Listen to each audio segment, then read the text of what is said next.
कभी कहा नहीं किसी से तेरे फसाने को, कभी कहा नहीं किसी से तेरे फसाने को, न जाने कैसे खबर हो गई जमाने को। दुआ बहार की मांगी तो इतने फूल खिले, दुआ बहार की मांगी तो इतने फूल खिले कि कहीं जगह न रही मेरे आशियाने को। आइए इस्तकबाल कीजिए इफ्तिताही कलिमात के लिए मैं सरबराहे इदारा मोहम्मद शब्बीर फारूकी सर को आवाज़ देता हूँ कि तशरीफ लाएं और आज के प्रोग्राम की गर्दो गायक पर पहुँचने जा रहे हैं। तो विदाउट एनी मैसेज वो इतनी सारी फौज 2.5 बच्चे हर साल यहाँ से जा रहे हैं।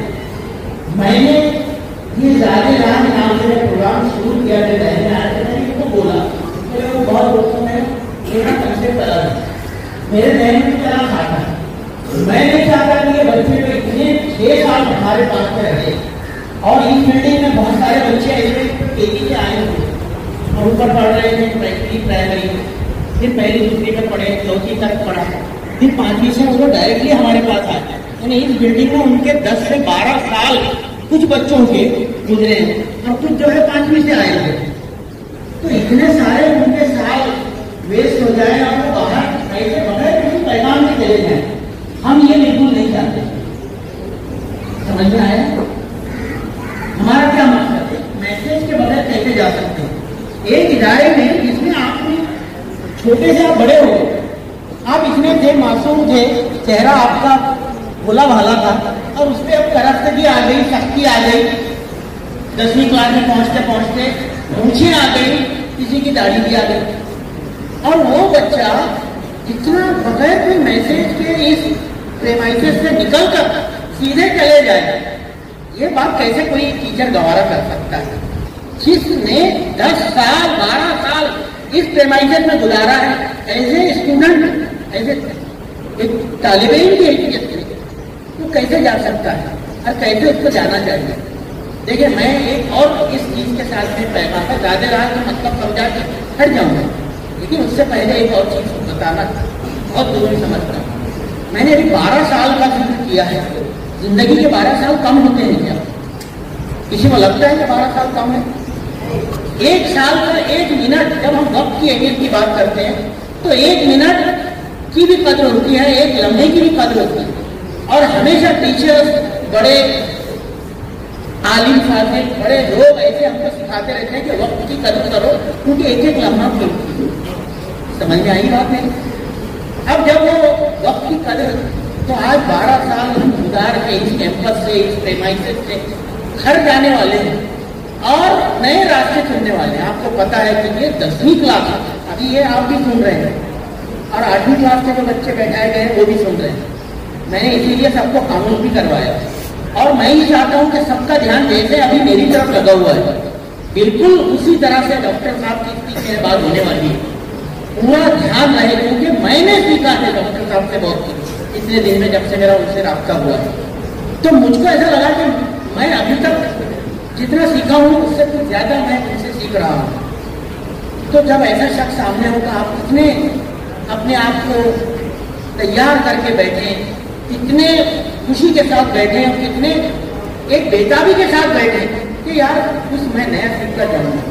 और ये वो चीज़ है जो इंसान को आगे बढ़ाती है। तो वो इल्म हासिल करने के लिए अपनी बेताबी दिखाता है।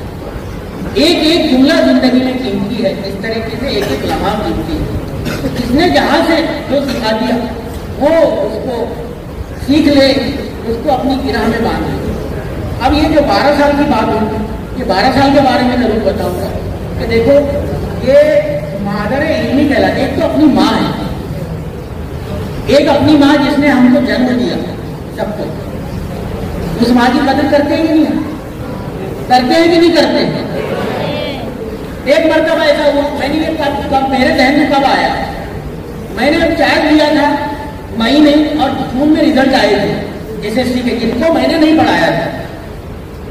वो लड़के आए और आपको शायद याद होगा मजाज सर वगैरह को, सचिन सर को, तो लड़के आए रिजल्ट के दिन, दोपहर में 3 बजे रिजल्ट डिक्लेयर होता था। वो आए अचानक और आए और बहुत सारा मैंने काम करवाया था, कुछ लेबल लगवाए थे जगह जगह गाइडेंस के लिए, वो टोके थे, उसके ऊपर कॉल लिखवाए थे। तो वो आए और आकर उन्होंने, कोई टीचर इत्तेफाक से नहीं था, मैं अपने ऑफिस में था, मेरे जहन में ये जो इन्हें जो बोलते हैं ब्रेन चाइल्ड कहाँ पे बनाई ये प्रोग्राम था। तो मैं उस दिन यानी तो शायद भी 1 महीना भी पूरा नहीं हुआ है, और ये बच्चे आए और आने के बाद उन्होंने आते थे, रिजल्ट तो उस वक्त टाइम था या उस दिन शायद वो 1 दिन आगे बढ़ गया था उस काम। ये आए और कहीं पर जाते जाते सारे रश था, 200-250 बच्चे, किसी ने वो खाया, किसी ने उसको तोड़ा, किसी ने ट्यूबलाइट को हाथ लगाया, अरे ये ऐसा हो गया, नए मास्टर आ गया, ये हो गया, अरे उसको तोड़ो, उसको भागो। अपनी माँ का दामन छीन कर चले, जरा सोचिए। उस दिन मुझको बड़ा धर्मा हुआ कि मुझे क्या सीखा है, अपनी माँ के साथ कैसा कर सकता है, करेगा कोई करेगा नहीं करेगा, क्योंकि उस माँ ने हमको जन्म दिया है, उसने पैदा किया, उसके वो पेट में पल कर 9 महीने हम बाहर निकल गए और इस दुनिया में हमने देखा, उसने हमारी पूरी परवरिश, उसने हमको पूरा हाथ बोलकर बड़ा किया, तो हम उसके साथ कैसे कर सकते हैं। बिल्कुल उसी तरह 12 साल जिसने आपको वो तरबियत वो सिखाया, इन लोगों ने वो माँ, वो स्कूल, वो उर्दू में बोलते हैं मादर इल्म देने वाली माँ, उसके साथ में आप कैसा कोई गलत सलूक कर सकते हैं। जिस तरीके से आप अपनी माँ के साथ गलत सलूक नहीं कर सकते, उसी तरीके से अपनी मादर इल्म के साथ गलत सलूक नहीं कर सकते। बस यही पैगाम मैंने पहुंचाने के लिए ये प्रोग्राम के उस दिन सोचा कि मैं जरूर करूंगा, और वो शुरू हुआ उसी साल से और अल्हम्दुलिल्लाह चल रहा है। बहुत सारे बच्चे बोलते हैं कि हमने इसमें जितना सीखा है हम उतना जिंदगी में अपनाने की कोशिश भी कर रहे हैं, उसी की वजह से हमारा ब्रेन मिल गया। ज़्यादा राह क्या, अब वो दूसरा पार्ट उसका, ज़्यादा राह पुराने वक्तों में जब सफर के वसाइल नहीं थे, जब कोई हवाई जहाज, ट्रेनें, बसें ये नहीं थी, लोग पैदल सफर करते थे, और आपको एक बहुत बड़े वली, बहुत बड़े बुजुर्ग, बहुत बड़ी शख्सियत जिनका नाम इज्जत से लिया जाएगा,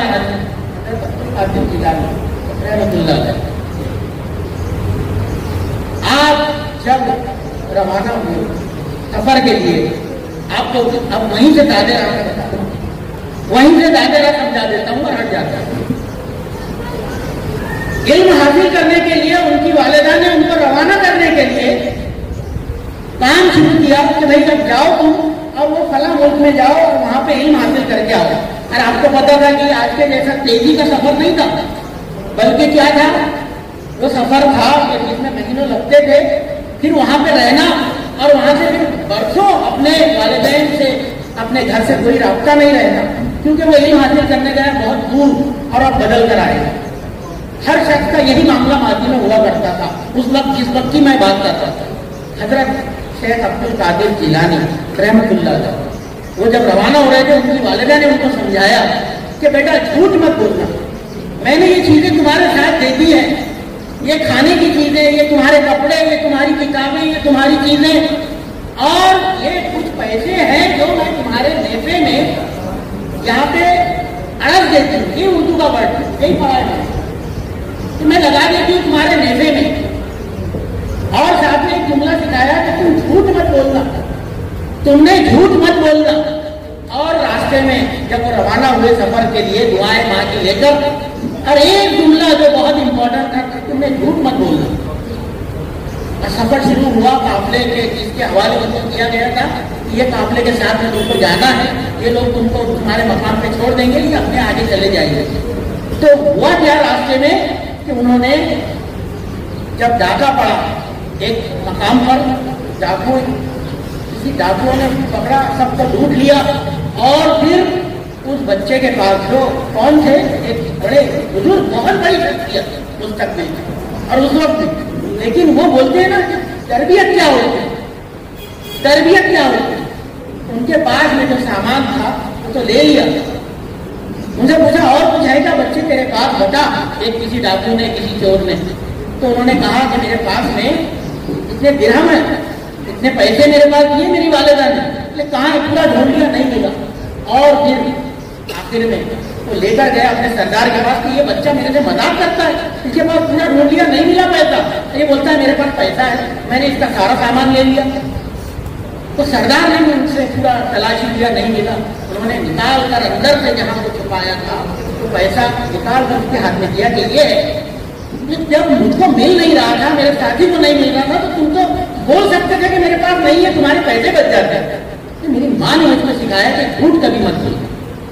देखें जरा, आप देखें कि आप कहाँ हैं,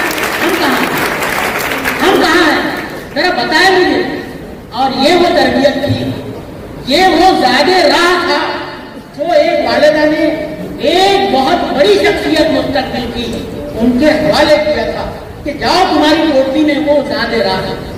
आप समझ रहे होंगे कि ज़ादे राह का मतलब डिक्शनरी में ढूंढेंगे फिरोजुल लुगात में तो वहाँ पे मिलेगा खाने पीने की कुछ चीजें, कुछ इस्तेमाल की चीजें जो सफर में काम में आती है। वो ज़ादे राह का मतलब यहाँ पर क्या है, खाने पीने की चीजें नहीं है। हम भी आपको थोड़ा देंगे नाश्ता, आपके साथियों ने इन्होंने आपके लिए जो किया है, लेकिन असल ज़ादे राह क्या है, वो ये जो आज आप सीख कर जाएंगे, जो 12 साल आपने सीखा है और जो 1 साल भर से आपके टीचर्स आपको सिखाने की कोशिश कर रहे हैं, वो है ज़ादे राह। और यही पैगाम आज के प्रोग्राम का है कि ये ज़ादे राह लेकर जाए, जिंदगी में जिस चीज को सिखा दिया जाए उस पर अमल करें। सिर्फ पढ़ाई की बात नहीं है, जिंदगी के उसूल जितने सिखाए गए उन पर अमल करने की कोशिश करें। देखिए, मैं चाहूँ तो उस पर घंटों बोलूँ, लेकिन आज हमारा असल मकसद है कि हम हमारे उन मेहमान को सुने। ज़ादे राह वही आपको आज देने वाले हैं, डॉक्टर सैम न्यूटन।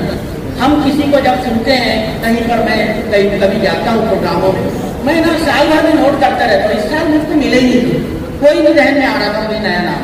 पिछले साल एक को बुलाए थे, उन्होंने बहुत अच्छा किया। उससे पहले हर बार मैं किसी को बदल कर बुलाता, इस बार नहीं जहन में आ रहा था। अभी कुछ दिन पहले हम एक सोसाइटी के प्रोग्राम में गए, वहाँ हमारी सोसाइटी ने इनको मदद किया और वहाँ पर हमारी मुलाकात करते हुए वहाँ मैंने इनको सुना। शफी सर भी मेरे साथ में थे, मैंने वहीं पे शफी सर के कान में कह दिया कि मैं इनको बुलाने वाला हूँ। इस साल मुकर्रिर मुझको मिल गया और देखो किसी ने अपना वक्त दिया है और वो कुछ आपको पैगाम देने वाला है, जिंदगी की कुछ कीमती बातें सिखाने वाला है, तो उसको उस पोटली में जरूर बांधो जो ज़ादे राह के नाम से आपके साथ जाने वाले हैं। इस गेट के बाहर जब आप निकलेंगे तो फिर आपके साथ हमारी वो रहनुमाई होने वाली नहीं है। हम लोग नहीं होंगे जिस्मानी तौर पे, लेकिन हमारी वो रहनुमाई जरूर होगी जो हमने आपको आज तक दी है। और उसमें ये पैगाम भी कहीं होने वाला है, जो भी जिंदगी में उन कीमती चीजों को जो उसको सिखाई जाती है अमल करता है वो आगे बढ़ता है। और जिसने जिंदगी को हल्के में लिया, असातिज़ा की तरबियत को हल्के में लिया, उसकी बातों को सुनकर उड़ा दिया, उसकी जिंदगी बर्बाद हो गई। मेरे पास में ऐसे कितने लोग आते हैं जो ये बोलते हैं कि सर हमको बहुत सिखाते थे लेकिन हमने अमल नहीं किया। कि हंसने वाले लोग वैसे ही रहते हैं और आगे बोलते हैं। आपके वालिदैन में से बहुत सारे, बल्कि 90% यहीं से पड़े हुए, और वो बोलते हैं मुझको कि सर हम तो नहीं कर पाए, बहुत सिखाते थे आप लोग, आपके पहले वाले लोग, सबने सिखाया लेकिन हमने कदर नहीं की, हमने नाकदरी कर दी थी। प्लीज आप इसको सिखाते हैं। तो क्या आप मुस्तकबिल में 10 से 12 साल बाद इसी पोजीशन में इसी तरीके से आपसे मिलना चाहेंगे हमसे, या मेरे बाहर वाले इन लोगों से मिलना चाहेंगे क्या? ऐसे नहीं ना। आप कैसे मिलना चाहेंगे? तरक्की के साथ पूछे। आपने देखा होगा कि हम साल भर में कुछ ऐसे लोगों को भी आपके सामने लाते हैं जो रफीउद्दीन फकीर बॉयज हाई स्कूल से पढ़कर आला तालीम उन्होंने हासिल की और ऊंचे मकामात पर बैठे। तो वकील आते हैं, डॉक्टर आते हैं, इंजीनियर आते हैं, सीए आते हैं, चार्टर्ड अकाउंटेंट, या फिर और कोई दूसरे शोबों में कामयाब जिंदगी जो गुजार रहे हैं वो आते हैं। तो कब होगा? जब आप पढ़ाई करेंगे, जब हर वो अच्छी बात पे अमल करेंगे जो आपको यहाँ से सिखाई जा रही है। कितने हैं जो जरा मुझको एक वादा करे और इनके ऊपर कैमरा रखो, बताओ कैमरे में खास तौर पर कितने हैं जो मुस्तकबिल में यहाँ लौटने का वादा करते हैं कि नहीं मैं इस स्टेज पर एक दिन फिर से मिलूंगा। भले मैं नहीं रहूँ, भले मुझमें से बहुत सारे लोग नहीं रहे, ये लोग अच्छी पोजीशन के साथ का मतलब होता है बहुत आला तालीम याफ्ता, जिसमें सारी क्वालिफिकेशन, इसका मतलब कोई छूट नहीं रहा, कोई छूट नहीं रहा है। सब चाहते हैं कि जिंदगी की तरक्की हो, लेकिन देखो जिंदगी इतनी आसान नहीं है, इसमें बहुत सारे चैलेंजेस मिलेंगे, बहुत सारी मुश्किलें आएंगी, बहुत सारी परेशानियां आएंगी, बहुत सारी रुकावटें आएंगी, और उन रुकावटों को पार करते हुए जो आगे बढ़ेगा वो जीतेगा। उसके हाथ में वो रेस का तमगा आएगा कि मैंने जीती थी वो रेस, और वही लोग आते हैं यहाँ पे जिन्होंने वो रेस जीती। तो मैं आपको हवाले करता हूँ अब हमारे आज के खास मुखर्रिर के लिए मैं उनका बहुत शुक्रिया भी अदा करता हूँ, और मैं उम्मीद करूंगा कि हम किसी को दोबारा बुलाते नहीं, लेकिन मैंने डॉक्टर साहब से अभी क्लासेस में छोटे बच्चों से मिलवाया और बात करवाया, कम्युनिकेट किया उसने वहाँ पे जाकर छोटे बच्चों से भी, आपसे भी करेंगे। मैं ये सिलसिला नहीं चाहूँगा कि रुके, मैं चाहूँगा कि मेरे स्कूल में सर आते रहे, बुलाए भी या फोन करके जब सर मैं आज आना चाहता हूँ, मेरे पास टाइम है, तो मैं ये दरवाजे हमेशा, क्योंकि हम चाहते हैं कि ऐसी ये तालीम का, तरबियत का, सिखाने का सिलसिला जो है वो चले। हमारा मकसद ही वही है, हमारा स्कूल इसीलिए कि हम सिखाने के लिए, बस ये है कि अब कौन उसमें से लेगा, कौन उस पोटली में ज्यादा से ज्यादा रखता चलेगा। ये पोटली मेरी इतनी बड़ी है, ये बोले अब्दुल रहमान बोले या वो अबू साहब बोले या फला बोले कि मेरी पोटली में सबसे ज्यादा है, देखना मैं अमल करके बताऊंगा। वो ज्यादा राह की मेरी पोटली बहुत भर गई है, मैं उस पर सबसे ज्यादा अमल करके बताऊंगा। तो अब ये देखें कौन अपनी पोटली में कितना लेकर जाता है। बहुत सारी नई ख्वाहिशात आपके लिए, बहुत सारी बातें अभी सर की तकरीर के बाद भी इम्तिहान के ताल्लुक से होंगे। इम्तिहान एसएससी बोर्ड का है, बोर्ड का इम्तिहान नहीं है, कोई ग्रीन बोर्ड का या ब्लैक बोर्ड का इम्तिहान नहीं है, ये बोर्ड का इम्तिहान है, एसएससी बोर्ड का, जिसमें आपको मेहनत करनी पड़ेगी। मैंने टाइम टेबल देखा एसएससी का, जिसमें एक पेपर में 7 दिन का गैप है, 7वें दिन आपका पर्चा है पहला पेपर होने के बाद में। आप जरा सोचें कितना बड़ा बड़ा गैप है, कितना बड़ा बड़ा। आप बता रहा हूँ ऐसे गैप है, अगर किसी ने अभी तक नहीं पढ़ा है वो भी अपनी पढ़ाई पूरी कर सकता है उतने दिन में, वो भी ये सिर्फ बहानेबाजी है कि मैं नहीं करूंगा, मेरे से कुछ नहीं होगा। अरे इसने नहीं पढ़ा था, वक्त जाया कर दिया था, ऐसे बहुत सारे यहाँ पे लोग हैं, वो सारे भी पढ़कर जा सकते हैं और अच्छे नंबर से कामयाब हो सकते हैं। जो हो गया उस पर साफ डालो, उसको याद रखो और नई हिम्मत के साथ आगे बढ़ो, इंशाअल्लाह कामयाबी आपके कदम चुनेगी। लेकिन मेहनत करो। और एक बात, हमने बेईमानी नहीं सिखाई, हम बेईमानी नहीं सिखाते, मेरे जहन में कहीं नहीं है कि बच्चे बेईमानी करें, जाकर चीटिंग करें, नकल करें, कॉपी करें। हम सिर्फ ये सिखाते हैं कि हमारे बच्चे ईमानदारी से जितना उनको आता है वो लिखे और पास होकर दिखाए, ताकि उनको हौसला मिले कि नहीं ये जो भी है मेरा है, और मैं इसकी बुनियाद पर, अपनी सलाहियत की बुनियाद पर मैंने कामयाबी हासिल की, ताकि वो एतमाद जो है मुस्तकबिल में बाकी रहे। बहुत बहुत शुक्रिया, अल्लाह हाफ़िज़।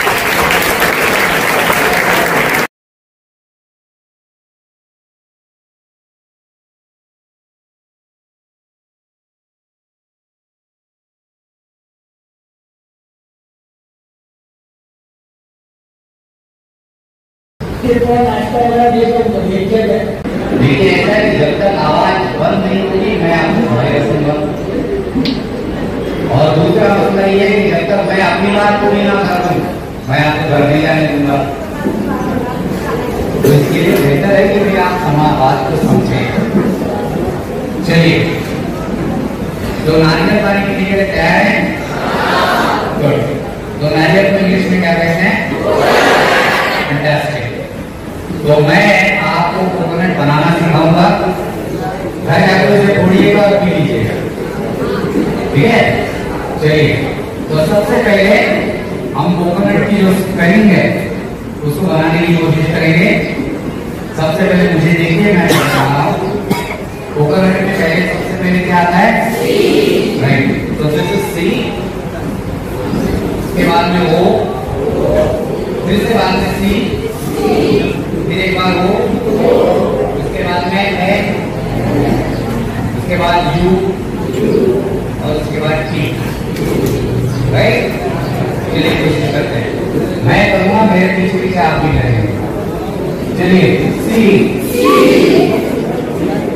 कितना है भाई? ओ फिर से एक बार सी बनाएंगे। सी एक बार ओ फिर से एक बार सी ओ भाई ग्रे शर्ट में है, ऊपर हाथ नहीं आया। ग्रे शर्ट में हाँ एन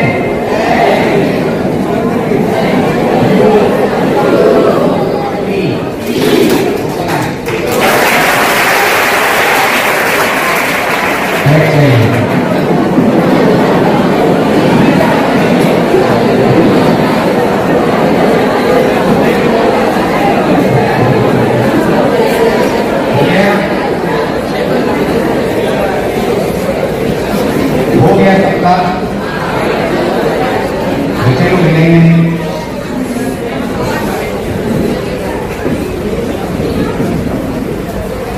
अब, क्योंकि आप जो थक गए थे, आपके शरीर में जो जकड़न आ गई थी, उसमें से हम लोग थोड़े से बाहर निकल आए। इसका मतलब अब आप थोड़े से शांत होकर अपनी जगह पर बैठें बगैर हिले हिले। क्या आप लोग मेरे साथ में बात करना चाहेंगे? तो क्या मैं आप लोगों से बात करना शुरू करूं? Thank you. मुझे आप लोगों के आप 1 से 1.25 घंटे का वक्त चाहिए, और मैं सर को हाथ लगाने की जरूरत नहीं है भाई ग्रे टी शर्ट में। देखिए ये सारे के सारे उस्ताद हैं, और मैं भी पढ़ाता हूं, तो मुझे भी आपको उस्ताद समझना ही पड़ेगा। गलती करोगे तो मैं उंगली दिखाऊंगा, हो सकता है खड़ा करूंगा, हो सकता है आपको कुर्सी के साथ यहाँ सामने बुला लूं, यहाँ बिठाऊंगा, लेकिन अपनी बात पूरी करके जाऊंगा। तो या तो हम आपस में अनबन करके पूरी करें, या तो मिलजुल कर पूरी करें। चॉइस इज योर्स, आप जो करना चाहते हैं। फैंटास्टिक। मुझे बताइए आप लोग में से कितने लोग मोबाइल कैरी कर रहे हैं? बी ऑनेस्ट, अच्छी बात है। कितने लोग मोबाइल कैरी कर रहे हैं, अपने पास में हैं, मोबाइल लाए हैं अपने साथ? फैंटास्टिक। मेरा यह कहना है कि इस मोबाइल को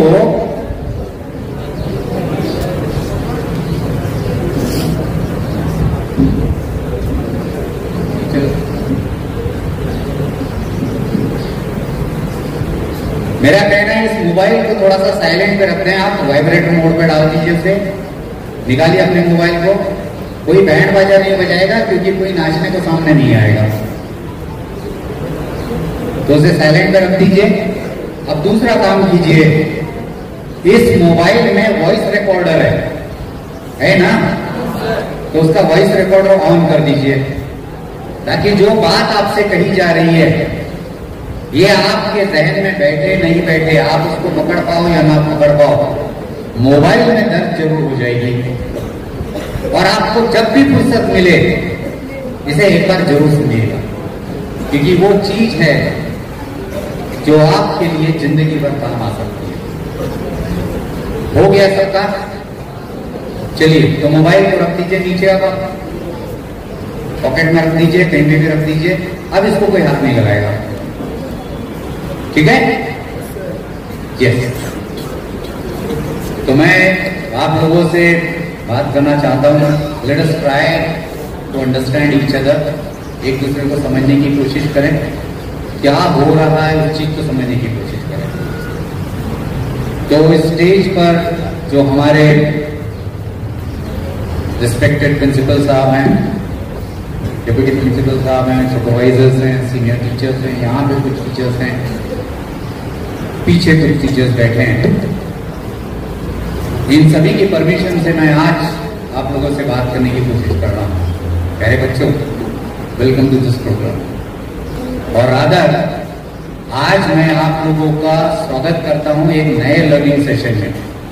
अब तक आपने जो 5-6 साल स्कूल में गुजारे हैं, यहाँ पे हमने किताबी पढ़ाई की, और मैं इस बात से वाकिफ हूं और मैं इस बात पर यकीन भी करता हूं कि इन उस्ताद लोगों ने या इन टीचर्स लोगों ने आपके ऊपर जमकर मेहनत की हुई है। हो सकता है कि कुछ कमियां रही होगी, वो कमियां इनकी तरफ से रही है या आप लोगों की वजह से रही है, इसके ऊपर हमें आज बहस करने की जरूरत नहीं है। बट मैं ये समझता हूं कि यहाँ पे बैठा हुआ कोई भी टीचर या कोई भी टीचर जो बैठी है, वो अपने कटोरे में जब 100 मार्क लेके निकलते थे तो उनका कभी भी ऐसा इरादा नहीं था कि फलाने बच्चे को 60 देंगे और इसको 30 ही देंगे या इसको तो फेल ही करेंगे। ऐसा किसी का कोई इरादा नहीं था। They were sincere and honest with their own approach. आपस में बात नहीं करेंगे, इधर उधर नहीं देखेंगे। मैंने कहा मैं आपको खड़ा करूंगा, प्लीज मेरी तरफ आइए। पीछे की लाइन में हलचल हो रही है, तो ना तो इनका कोई ऐसा इरादा था कि आपको पीछे रखा जाए और ना ही ऐसा इरादा था कि किसी फलाने बच्चे को आगे बढ़ाया जाए। फिर अगर हमें 100 में से 80 मिले या 100 में से 99 मिले या 100 में से 40 मिले, तो इसमें किसी भी हालत में जो कसूर था या दोष था वो इन टीचर आपका नहीं था, आपकी पढ़ाई का, आपके समझदारी का। इस बात को आपको समझना जरूरी है। आज आखिरी दिन है, इस दिन कम से कम आपको पीछे का हिस्सा और आगे का, इसके बारे में सोचना बहुत ज्यादा जरूरी है। देखिए, अपनी जिंदगी को देखने का एक नजरिया होना चाहिए। आज ये वो दिन है जहां पर आप अपनी स्कूल की जो जिंदगी है, जिसे स्कूलिंग कहा जाता है, इसके आखिरी मुकाम पर पहुंच चुके हैं। आप एक चौखट पे खड़े हैं। यहां से आप जब बाहर जाएंगे, ये एग्जाम जिस दिन आपकी मुकम्मल हो जाएगी, खत्म हो जाएगी और आप किसी कॉलेज में एडमिशन लेंगे, तो मैं बताऊं कि आपको यहां मत देख भाई, उसे देखते थे ना, या वहां आप भी जाना चाहते हैं। तो जब आप यहां से बाहर जाएंगे तो आपको कोई भी बच्चा या बच्ची या मासूम इस तरीके से नहीं देखेगा। Now you are going to be transformed into an adult person, an adolescent person. इसके बाद आपकी जो पढ़ाई होगी, जो जूनियर कॉलेज में होगी, उसके बाद सीनियर कॉलेज में होगी, वहां पे इस तरह के दिल लगा के पढ़ाने वाले टीचर्स बहुत कम मिलेंगे। वो क्लास में जरूर आएंगे, वो पढ़ाएंगे भी आपको, लेकिन फिर इतना है कि जिसने पढ़ लिया, जिसने लिख लिया, बाकी लोग अपना अपना देखें। इसके बाद कोई ऐसा टीचर आपकी जिंदगी में नहीं आएगा जो आपके वालिद को या वालिदैन को फोन करके बुला ले कि भाई ये पढ़ता नहीं है, या ये मस्ती करता है, या ये क्लास में नहीं आता है, या इसका ध्यान नहीं है। ऐसा बोलने वाले कब मिलेंगे? या आप नहीं मिलेंगे। ये आखिरी मुकाम है। यहां आने के बाद ये सारी चीजें बदलने वाली है। अब आप सोचेंगे भाई वो टीचर्स जो हैं वो इस तरह से क्यों बिहेव नहीं करेंगे। सबसे इंपॉर्टेंट चीज ये है कि आज तक हर टीचर आपको मासूम और नासमझ समझता था। उनका कहना था कि शायद आपको बात समझ में नहीं आ रही है, इसलिए आपके जो घर के लोग हैं उन लोगों को बीच में लेकर समझाने की कोशिश करते हैं। बट इसके बाद जो टीचर आपको मिलेंगे वो समझते हैं कि आप अब एडल्ट हो चुके हैं, आप एक बड़े व्यक्ति बन चुके हैं और अब आपको समझाने के लिए आपके वालिद साहब या वालिदैन का लाना बहुत जरूरी नहीं है। अनलेस ऑफ कोर्स कोई बहुत सीरियस मैटर, तब जाके मामला आएगा। कभी खुदा ना खास्ता ऐसा ना हो, बट कभी खुदा ना खास्ता ऐसी बात हो जाए, आप किसी झगड़े के साथ में फंस जाएं और आपको वो खाकी वर्दी वाले बुला के लेके चले जाएं, तो तो वो उस वक्त आपको एक बच्चा है ये समझ के साइड में नहीं छोड़ेंगे। ये दिन लग गए ऐसा कहते हैं, ये खत्म हो चुके। आज के बाद आप एक एडल्ट के तौर पे जवान इस दुनिया को देखने वाले। तो मैं आप लोगों को हिदायत देने के अलावा कुछ और चीजें समझाने की कोशिश करना चाहता हूं। ये सारी बातें शुरुआत में बोलना इसलिए जरूरी था कि भाई आप इस वक्त की सीरियसनेस को समझें। बहुत ज्यादा सीरियस मैटर है। इसके बाद में your life has to be design and learn by you. आपको अपनी जिंदगी को इसके बाद में एक मुकाम तक पहुंचाना है। उसकी जो भी ड्राइंग बनेगी, उसका जो भी फाइनल ब्लूप्रिंट बनेगा, यह आपके हाथ में होगा, या आपके वालिदैन या आपके ट्यूशन टीचर के हाथ में नहीं होता।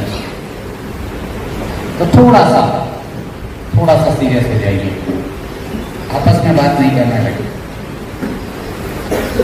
क्योंकि जब आप आपस में बात करते हैं तो मैं डिस्टर्ब होऊंगा, और मैं डिस्टर्ब होऊंगा तो मैं शायद अपना टॉपिक को पीछे छोड़ जाऊंगा, और आप अपना ही नहीं अपने उस अजीज दोस्त का भी नुकसान करेंगे जो शायद कुछ सीख सकता था। तो इसलिए ना तो खुद का नुकसान करें और ना ही दूसरे का नुकसान होने। यही तीन चीज है आज के लिए सीखने। तो चलिए समझते हैं क्या है। सबसे पहला मसला तो यह है कि क्या आप लोगों ने, जो 10वीं के बच्चे हैं या जो 9th में आ रहे हैं या जो 8th में हैं इस वक्त, क्या आप लोगों ने अपनी जिंदगी में कभी कोई ख्वाब देखा है?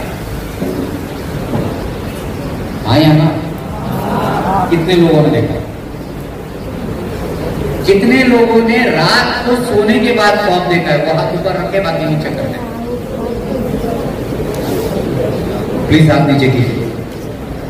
हम लोग ख्वाब देखते हैं सोने के बाद, लेकिन पता है कि हमारे जो प्रेसिडेंट थे डॉक्टर एपीजे अब्दुल कलाम साहब, उन्होंने एक बहुत खूबसूरत सा नुक्ता कहा था कि dreams are not the dreams which are visualised during the sleep and before waking up, but the dreams are the dreams which you visualise when you are still woke up और वेकन अप। इसका मतलब यह है कि रात को सोने के बाद अगर आप कोई ख्वाब देखते हैं तो ये वो ख्वाब नहीं होता जो आपकी जिंदगी को संवारता है। ख्वाब वो होते हैं जब आप बैठे हैं, आप जागे हैं, सर झुका कर नहीं, उसे इसका सर ऊपर कीजिए। जब आप जागे हैं, आप बात को समझ रहे हैं, कोई आपसे बात करना चाहता है, कोई आपको रास्ता दिखाना चाहता है, उस वक्त जब आप एक ख्वाब देखते हैं, वो ख्वाब आपकी जिंदगी बनाता है।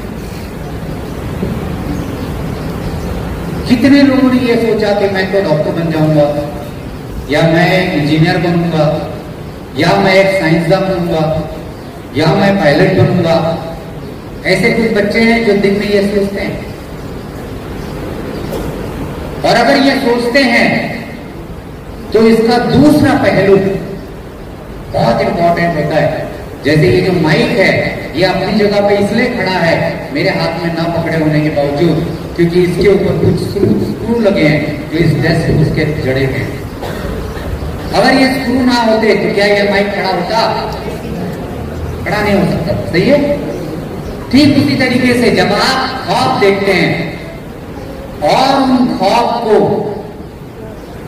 अपने घर के लोग, अपने वालिद और अपने वालिदैन के साथ में शेयर नहीं करते, जब उन्हें पता नहीं होता कि मेरा बेटा क्या करना चाहता है या मेरी बेटी क्या करना चाहती है, हम सिर्फ ख्वाब देखते हैं, तो ये ख्वाब कभी भी सच नहीं बन सकता। तो सबसे पहले तो आपको ख्वाब देखना जरूरी है। अब कौन से ख्वाब देखेंगे आप?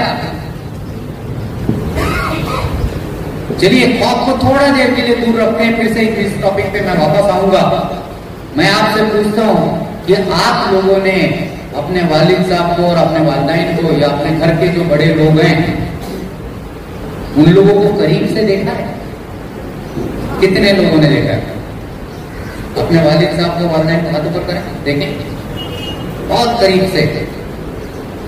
करीब से देखने का मतलब चेहरा देखना नहीं होता, कहां पर मस्सा है, कहां पे निशानी है, कहां पे चमड़ी अच्छी दिख रही है, ये नहीं होता। प्लीज आप नीचे कीजिए।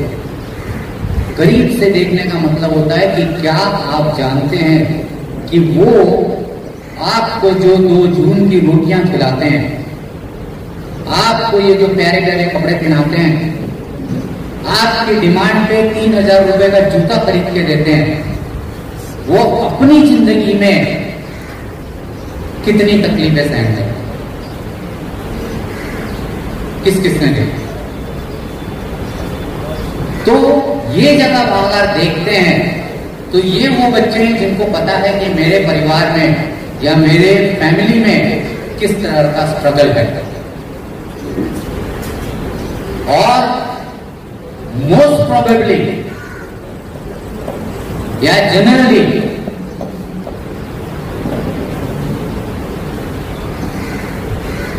हमारे स्कूल के चेयरमैन साहब आए हैं, तो आप खड़े हो जाइए, एक बार तालियां बजाइए इनके लिए।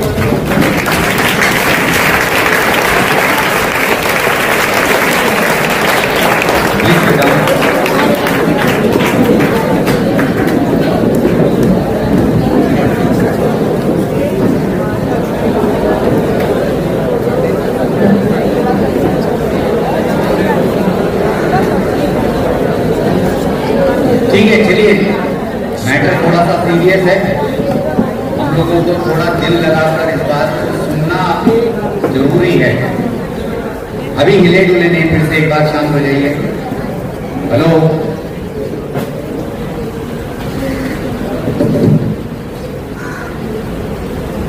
तो जब आप अपने घर के लोगों को, अपने वालिद साहब को, अपने वालिदैन को स्ट्रगल करते हुए देखते हैं, तो आप लोगों ने क्या समझा उस स्ट्रगल के पीछे? कि सबसे इंपॉर्टेंट चीज ये है कि शायद हमारी जो जरूरतें हैं, इन जरूरतों को वो पूरा करने के लिए जितनी ताकत लगा रहे हैं, उस ताकत के हिसाब से उनको उतना पैसा नहीं मिल पा रहा है। सही बात है? हाँ या ना?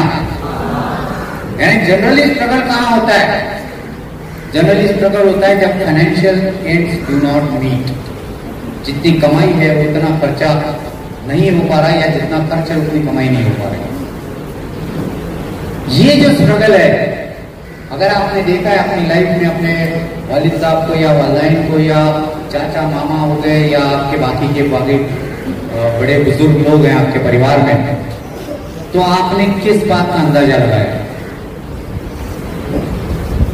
सबसे इंपॉर्टेंट चीज ये है कि शायद कमाई का जो जरिया है वो छोटा है। अब कमाई का जरिया क्यों छोटा है? क्योंकि उन्हें सही तरह की नौकरी नहीं मिल पाई या सही तरह का बिजनेस नहीं शुरू कर पाए। अब और थोड़ा सा सोचने की कोशिश कीजिए कि ये सही तरीका का क्यों नहीं हो पाया, तो आपको समझ में आएगा कि शायद सही तरीके की तालीम नहीं मिल पाई, या तालीम का सही इस्तेमाल नहीं हो पाया, या जब कर सकते थे तब वो नहीं कर पाए, या वो जब करना चाहते थे तो उन्हें कोई मदद नहीं मिली। बहुत सारे इश्यूज हो सकते हैं। तो इसमें हमें एक चीज सीखने की जरूरत है। मैं ये नहीं कहता कि उनका जो स्ट्रगल है उसकी तरफ आप ध्यान दो, मैं ये कहता हूं कि उनके स्ट्रगल की तरफ से सीखने की कोशिश करो। कि मैं मेरी जिंदगी जब शुरू करूंगा उस वक्त मेरे बच्चों को, मेरे बेटे बेटियों को, या मेरे छोटे भाई बहनों को, या मेरे बूढ़े होते हुए वालिद साहब और वालिदैन को इस बात पे पछतावा करने की जरूरत ना पड़े कि ये बेटा जब सीख सकता था तब नहीं सीखा, जब ये पढ़ाई कर सकता था तो पढ़ाई नहीं की, जब अच्छी नौकरी पा सकता था तो इसने पाने की कोशिश नहीं की, और अब उस निकम्मे डिसीजन की वजह से हम सब के सब सफर कर। कितने लोग चाहेंगे कि इस तरह की तोहमत आपके सर पे आ जाए? कोई नहीं ना। इसका मतलब ये है कि आज की तारीख में आपको ये डिसाइड करना पड़ेगा कि आपको कितनी तनख्वाह पानी चाहिए एक अच्छा घर चलाने के लिए, किस तरह की नौकरी करनी है। हेलो भाई, अगर आप दूसरी बार बात करोगे तो मैं आपको माइक पे खड़ा करूंगा, फिर जो वहां बोल रहे हैं आपको यहां बोलना पड़ेगा, तो आपस में बात नहीं करेंगे। तो पहले तो ये कि मैं कितनी पैसे कमाने के चक्कर में रहूंगा, कितना पैसा। अब पैसे कमाने के दो तरीके हैं भाई। एक तो है कि आप अच्छी तालीम हासिल कर लें, अपने आप को उस वजूद पे खड़ा करें जहां पे उस कंपनी का या उस ऑफिस का जो बॉस है वो आपको उतनी तनख्वाह दे। हो सकता है वो प्राइवेट एक बिजनेसमैन हो सकता है वो गवर्नमेंट ऑफ महाराष्ट्र का आदमी हो या गवर्नमेंट ऑफ इंडिया हो, तो वो आपको पैसा दे। वो पैसा क्यों देंगे? क्योंकि आप में उतनी सलाहियत है, क्योंकि आप में उतने स्किल्स हैं, आपकी क्वालिफिकेशन, आपकी पढ़ाई उतनी मजबूत है, इसलिए पैसा देंगे। खैरात नहीं मिलती, ये बात समझने की कोशिश कीजिए। जिंदगी में खैरात नहीं मिलती। अगर कोई मुफ्त में आपको पैसा दे रहा है तो जानिए इस बात को कि वो कोई ना कोई गलत काम आपसे करवाने की कोशिश करेगा। तो रास्ते दो हुए पैसे कमाने के, या तो अपने आप को ऊंचा उठाओ और उस तरह की एक नौकरी हासिल कर लो, उस तरह की एक कुर्सी हासिल करो जिसमें आपको हर महीना उतना पैसा मिलता है। या तो दूसरा रास्ता है, हाथ में एक चाकू ले लो या तो एक रिवॉल्वर ले लो, रास्ते पे खड़े हो जाओ। लेकिन उसका अंत हमेशा खराब होता है, कुछ दिनों तक चलता है, कुछ दिनों के बाद में इसकी कोई अहमियत नहीं रहती और हर वो इंसान जो अपने आप को बड़ा समझता है आपको मिट्टी में मिलता हुआ दिखाई देगा। तो बच्चों, सबसे आसान, सबसे अच्छा रास्ता है कि अब इस वक्त जब आपके पास में मौका है, इस वक्त जब आपकी उम्र साथ दे रही है, इस वक्त जब आपके वालिद और वालिदैन साहब आपकी पढ़ाई के लिए कुछ और दिन मेहनत करने के लिए तैयार हैं, उस वक्त आप मेहनत। दूसरी बात, पढ़ाई ये एक सिलसिला है। इस सिलसिले को जिस दिन आप तोड़ दोगे ये सोच के कि एक साल मैं पीछे हटता हूं, अगले साल फिर पढ़ाई कर लूंगा, यकीन मानिए कि आप कभी पढ़ाई नहीं कर पाएंगे। सिलसिला नहीं टूटना चाहिए, चाहे कुछ भी हो जाए, सिलसिला नहीं टूटना चाहिए। आपको मेरे बारे में इन्होंने बताया कि भाई मैंने 5 सब्जेक्ट में पीएचडी की है, एक सब्जेक्ट में मैंने डीलिट किया। पीएचडी समझते हैं आप? पीएचडी पढ़ाई लिखाई का आखिरी मुकाम है। जैसे आप एसएससी में भी बैठ रहे हैं, 10वीं की परीक्षा है, इसके बाद 12वीं होगी, उसके बाद ग्रेजुएशन होगा, उसके बाद पोस्ट ग्रेजुएशन होगा, यहां जाके किताबें खत्म हो जाती हैं। इसके बाद आप करते हैं MPhil, that is master of philosophy, जहां पे सब्जेक्ट आप चुनते हैं, उसका जो कंटेंट होता है वो आप डिसाइड करते हैं, और जो एग्जामिनर्स आते हैं वो आपसे ये पूछते हैं कि भाई ये कंटेंट यूजफुल क्यों है, आपको प्रूव करना। वो आपको एमफिल की या पीएचडी की डिग्री उस वक्त देंगे जब वो इस बात को तफसील से जानेंगे कि आप जो कह रहे हैं ये आने वाली नस्लों के लिए, आने वाली पीढ़ियों के लिए फायदेमंद हो सकता है। The book has to be printed by you. Content and subject has to be designed by you. आपको बनाना है। वो होता है एमफिल, उसके बाद में होती है पीएचडी, और पीएचडी के बाद में भी जब कोई पढ़ना चाहे तो उसको पोस्ट डॉक्टरल स्टडी कहते हैं। उसमें एक होता है DLit, यानी डॉक्टरेट इन लिटरेचर, जो लैंग्वेज और ह्यूमैनिटीज में आता है, और साइंस में होता है DSc, डॉक्टरेट इन साइंस। तो वो जो सबसे ऊपर का मुकाम हम एक बार हासिल कर चुके हैं, उसके नीचे 5 बार पहुंचे, और 6ठी पीएचडी अभी भी लिख रहा हूं।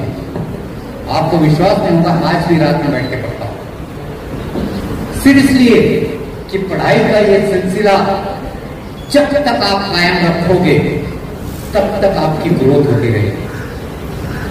आप जानिए इस बात को। भाई पहली बेंच पर बैठे, दीवार को देखोगे तो दीवार का काम नहीं करेगी आपके। तो ये जानिए कि आप जो भी हासिल करते हैं ये आपको आपकी कौम में, समाज में, शहर में, हमारे राज्य में या स्टेट में या हमारे देश में या कुछ हद तक सारी दुनिया में आपको बड़ा इंसान बनाता है। और ये जो है ये आपकी ताकत कहलाती है।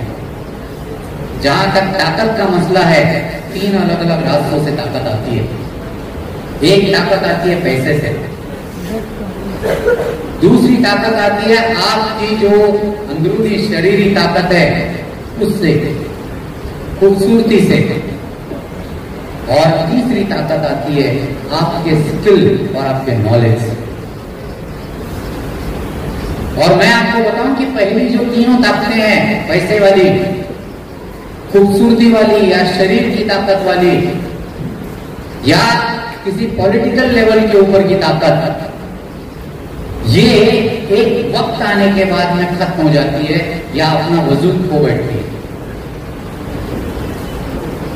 जो इंसान बहुत ज्यादा ताकतवर था, जैसे हम दारा सिंह के बारे में कहते हैं कि उन्हें रुस्तमा जमा कहा जाता था। रुस्तमे हिंद हुआ करते थे, बाद में रुस्तमे जमा हुए। यानी पूरी दुनिया के सबसे बेहतरीन ताकतवर इंसान। लेकिन आज अगर उनको बोला जाए कि चलो भाई लड़ने के लिए, तो क्या वो लड़ पाएंगे? नहीं लड़ पाएंगे, क्योंकि अब वो बूढ़े हो चुके हैं। उनसे ज्यादा ताकतवर लोग खड़े हैं आज। तो क्या दारा सिंह इस ताकत को अपनी कब्र तक लेके पहुंचेंगे? नहीं लेके। जहां तक पैसे का मामला है, आप लोगों ने सुना होगा कि मुकेश अंबानी हमारे देश के सबसे रईस लोगों में जाने जाते थे, या सबसे रईस थे, 1 नंबर का इंसान। लेकिन पता है आज मुकेश अंबानी सबसे रईस है क्या? नहीं। कौन है? अब अदानी है, गौतम अदानी नाम है उनका, सही है। तो पैसे की ताकत भी पीछे हट गई, क्योंकि नया पैसे वाला खड़ा हो गया। खूबसूरती भी आज आपको तारीफ देगी, एक वक्त आएगा जिसके बाद में उसकी कोई ताकत नहीं बचेगी। लेकिन आपने देखा है, आपने किताबें पढ़ी है, किताबों में जो लिख के बैठे हैं, जैसे हमारे परदादा, हमारे पूर्व, जैसे सर आइजैक न्यूटन कहते हैं, उन्होंने जिस चीज की इजाद की थी, मैं उनकी 32वीं पीढ़ी हूं, 32वीं हूं। लेकिन आज भी उनकी ताकत उतनी बड़ी है। आज भी लोग सर आइजैक न्यूटन के काम को पढ़ना चाहते हैं, समझना चाहते हैं कि उन्होंने क्या कहा। और आज भी फिर से जानिए, जिस वक्त सर आइजैक न्यूटन ने ग्रेविटेशनल पुल के बारे में कहा था, गुरुत्वाकर्षण शक्ति जिसे कहते हैं, क्या कहते हैं उर्दू में से? कशिश शक्ति। इसका मतलब जो आपकी जमीन है वो आपको खींचती है अपनी तरफ। ये जो लॉ था, और इसके अगेंस्ट उन्होंने 3 अलग अलग लॉज ऑफ मोशन बनाए थे। मूवमेंट के लिए 3 अलग अलग नियम थे, कायदे थे। उसमें तीसरा कायदा था कि जितनी ताकत आप पीछे लगाओगे उतनी ही ताकत से आप आगे जाओगे। Every action has got equal and opposite reaction, that's a law. और आपको पता है कि जिस वक्त सर आइजैक न्यूटन ने इन चीज का इजाद किया था, उस वक्त स्पेस रॉकेट नहीं थे, स्पेसशिप थी क्या उस वक्त? हवाई जहाज हुआ करते थे क्या? लेकिन आज की स्पेसशिप, आज के हवाई जहाज उन्हीं के उन नियमों पर चलते हैं। तो आप सोचिए कि जब आप नॉलेज या स्किल की ताकत से खड़े होते हैं, तो आप चाहे कब्र में चले जाएं, दुनिया आपको फिर भी आती। तो आप में से कितने बच्चे ये समझते हैं कि मुझे इस ताकत को बड़ा करना चाहिए? कितने बच्चे ऐसे समझते हैं? कि मुझे किस तरह की ताकत को बढ़ाना। बहुत अच्छे, इन लोगों के लिए तालियां बजाइए, क्योंकि ये वो बच्चे हैं जो शायद हमारी दुनिया का सोच बदल पाए, हमारी दुनिया की तकरीर को बदल पाए। क्योंकि सबसे इंपॉर्टेंट चीज ये नहीं है कि आप कर रहे हैं। हेलो हेलो, सबसे पीछे बच्चा जो बैठा है उसको जरा गर्मी हो रही है, उसके एक पंखा दे दीजिएगा। फिर क्यों कर रहे हो भाई, बंगले क्यों झांक रहे हो? हाँ पीछे वाला, उसके पीछे। हाँ मैंने आपसे कहा था कि आप बदतमीजी करोगे तो मैं आपकी जगह जरूर चेंज करवाऊंगा। मेरा बस चलेगा तो आप यहां बैठोगे आप। क्योंकि देखिए, ना तो मेरे पास में फिजूल का वक्त है, अगर आप नहीं सुनना चाहते हैं, और मेरे पास में ज्यादा वक्त है, मैं रास्ते पे या चौराहे पे कहीं खड़े रह के बात कर सकता था, वो नहीं करना चाहता, यहाँ पे आ गया। ऐसा अगर आप समझते तो आप गलत है। ना ही आपके चेयरमैन साहब को या हेडमास्टर साहब को या इतने टीचर्स को या यहाँ पे जो हमारी टीचर्स बैठी हैं और जो आपके दूसरे साथीदार बैठे हैं, ना ही इनके पास में कोई फिजूल का वक्त है। तो अगर आपके पास फिजूल का वक्त है तो आपको सुधारा जाए। आप ये मत समझिए कि कोई काम नहीं था इसलिए हमने ये कार्यक्रम कर दिया। हम लोग चाहते हैं, बेइंतहा चाहते हैं, दिलो जान से चाहते हैं कि आप इसमें से कुछ सीखें, इसके लिए बोला जाए। और यही एक रीजन था कि मैंने आपसे कहा था कि मोबाइल को आप रिकॉर्डर मोड पे रखिए, ताकि आज अगर आप बोर भी हो जाए तो कल आप फिर से सुन लें।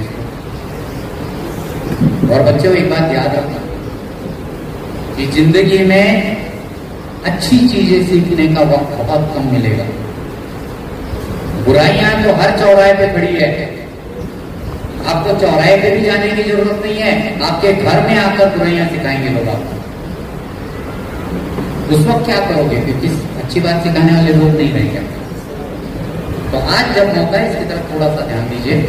हम इसलिए आपसे बताना चाहते हैं क्योंकि आप पहले पायदान पे खड़े हैं, पहले मोड़ पर खड़े हैं, जब आपकी मासूमियत को छोड़कर आप संजीदा जिंदगी में घुसना चाहते हैं।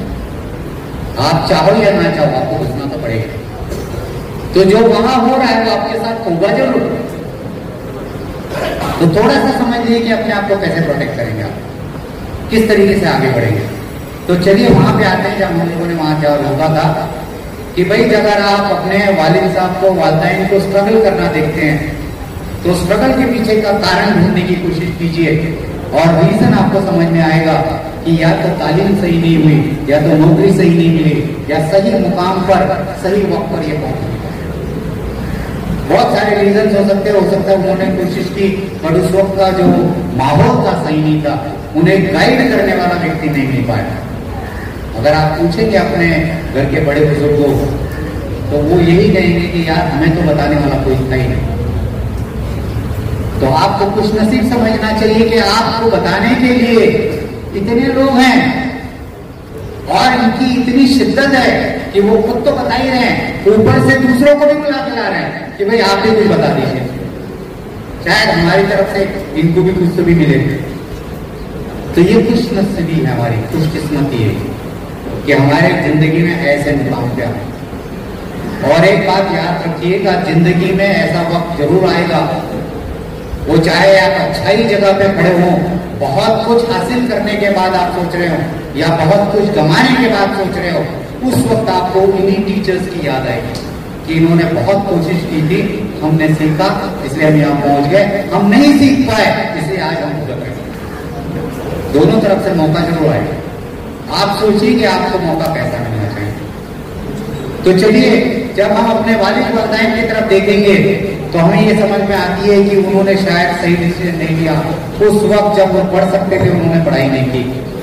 आपके पास आज भी वक्त है, पढ़ने की कोशिश कीजिए। अब इससे एक नए सवाल पे हम आते हैं। कई जगह पे ऐसा माहौल दिखेगा जब शायद आपके घर के लोग, आपके वालिद साहब, वालिदैन आपको एजुकेशन के लिए सपोर्ट नहीं कर पा रहे हैं। सपोर्ट दो चीजों में आएगा, एक होता है फाइनेंशियल सपोर्ट, एक मॉरल बैकिंग कि बच्चे आप पढ़ो, हम पीछे हैं आपके, और दूसरा होता है उस पढ़ाई के दौरान उस तरह का माहौल बनाने की कोशिश। तो जो पढ़े लिखे माँ बाप होते हैं वो अपने बच्चों को उस तरह का माहौल बनाने की कोशिश करते हैं, देते भी हैं। अब आप बोलेंगे सर मैं तो ऐसे नए नगर में रह रहा हूँ जहाँ पे हमारी 10 बाय 10 की रूम है, हमारे यहाँ पे टीवी चलता रहता है, आजू बाजू में कोई पढ़ाई नहीं करता, अब मैं कैसे पढ़ूंगा? मैं आपको बताऊं कि आज भले ही आपकी यहां से विदाई हो रही है,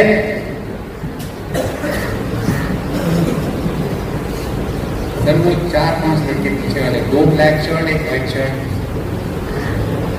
उनके पास आप खड़े रहिए। यस, मेरी तरफ ध्यान दीजिए, मेरी तरफ ध्यान दीजिए।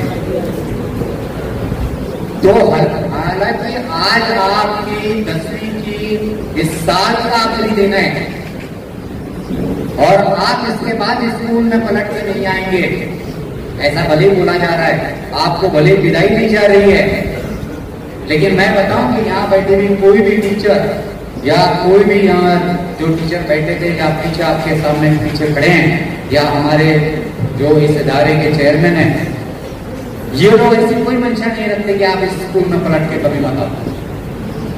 इनफैक्ट ये चाहते हैं कि आप वापस आओ। वापस किस लिए? फेल होकर नहीं, बुरी चीज को लेकर नहीं, सक्सेसफुल होकर वापस आओ। अब सक्सेसफुल होना और फेल होना ये 2 अलग अलग चीजें हैं। मैं एक कदम और आगे बढ़ के बताना चाहूंगा कि इसके बीच में भी आपके लिए दरवाजे खुले हैं और वो दरवाजे हो सकते हैं कि सर मैं पढ़ना चाहता हूं लेकिन हमारी फैमिली कंडीशन ऐसी खराब है, आप रास्ता बताइए। मैं आपको यकीन दिलाना चाहूंगा कि ये वो सारे के सारे वो संजीदा लोग हैं जिनके पास में बहुत सारी ऐसी शख्सियत और उनके नाम पते हैं जो आपकी हर मदद के लिए खड़े रह सकते। हो सकता है ये खुद भी खड़े हो जाते हैं कि चलो हम पढ़ाते हैं, हम पैसे भरेंगे। तो पैसे भरना, फाइनेंशियल सपोर्ट करना एक हिस्सा होगा और दूसरा हिस्सा होगा आपको पढ़ाई के लिए वो माहौल देना। और मैं जानता हूं कि यहाँ के जो प्रिंसिपल साहब हैं या आपके जो टीचर्स लोग हैं, ये आपके लिए स्कूल की लाइब्रेरी खोलेंगे अगर आप एडवांस लर्निंग के लिए बैठना चाहते हैं। ठीक है सर ने देखो सर मिलाकर वहां का, तो बहाने मत बनाओ। बच्चों एक बात याद रखो, एक कहावत है कि you need only 1 reason to do it and you need 100 reasons not to do it. अगर कोई काम नहीं करना चाहते तो आपको 100 ऐसे बहाने मिल जाएंगे जो आपको उकसाएंगे और सामने वाले को कन्विंस करेंगे कि ये नहीं कर सकता या ये नहीं कर सकती। लेकिन एक बहाना आपको जरूर मिल सकता है और वो आपको करने के लिए मजबूर करेगा और वो है कि I want to do it, मैं ये करना चाहता हूं। तो जिस दिन आप ये डिसाइड कर लें कि मैं करना चाहता हूं, जिस दिन आप ये फैसला कर लें कि मैं ये करना चाहता हूं, तो आपके फेवरेट एक्टर जो है शाहरुख खान जी, उनकी स्टेटमेंट में कि सारी कायनात आपके पीछे खड़ी हो सकती, सही है ना? उनका कहना था कि भाई इतनी शिद्दत से किसी को चाहो कि सारी कायनात आपके साथ खड़ी हो जाए और आपके साथ में उसे हासिल करने की कोशिश। तो ये वही चीज है। उन्होंने किसी और रीजन से उसको कहा था, मैं किसी और रीजन से उसी स्टेटमेंट को इस्तेमाल कर रहा हूं। जिस दिन आप डिसाइड कर लो कि मुझे तो करना है, मैं आपको बताऊं कि आपके पास में बहुत सारे ऐसे लोग मिलेंगे, बहुत सारे ऐसे सोर्सेस मिलेंगे जो आपकी हर कदम पर मदद करने के लिए तैयार हैं। और उन लोगों में आप मेरा भी नाम शुमार कर सकते हैं। अगर आपको जरूरत पड़े, भाई आपकी कॉलेज की फीस नहीं भरी जा सकती, तो आपको जरूरत पड़े कि आपके पास में पढ़ाई लिखाई के लिए किताबें नहीं है या किताब खरीदने के लिए पैसे नहीं है, मैं आज आप सबको मद्देनजर रखकर कह रहा हूं इन टीचर्स के सामने चेयरमैन साहब के सामने कह रहा हूँ, प्रिंसिपल साहब को एक कमिटमेंट करता हूँ कि कोई भी बच्चा अगर आपके पास आता है और ये कहता है कि भाई हमारी कॉलेज की पढ़ाई की फीस नहीं हो रही या हमारी कॉलेज की पढ़ाई के लिए हमारे पास में किताबों के लिए पैसा नहीं हो पा रहा है, इनके पास आइए, ये मुझसे बात करेंगे और मैं आज वचन देता हूं कि मैं आपकी फीस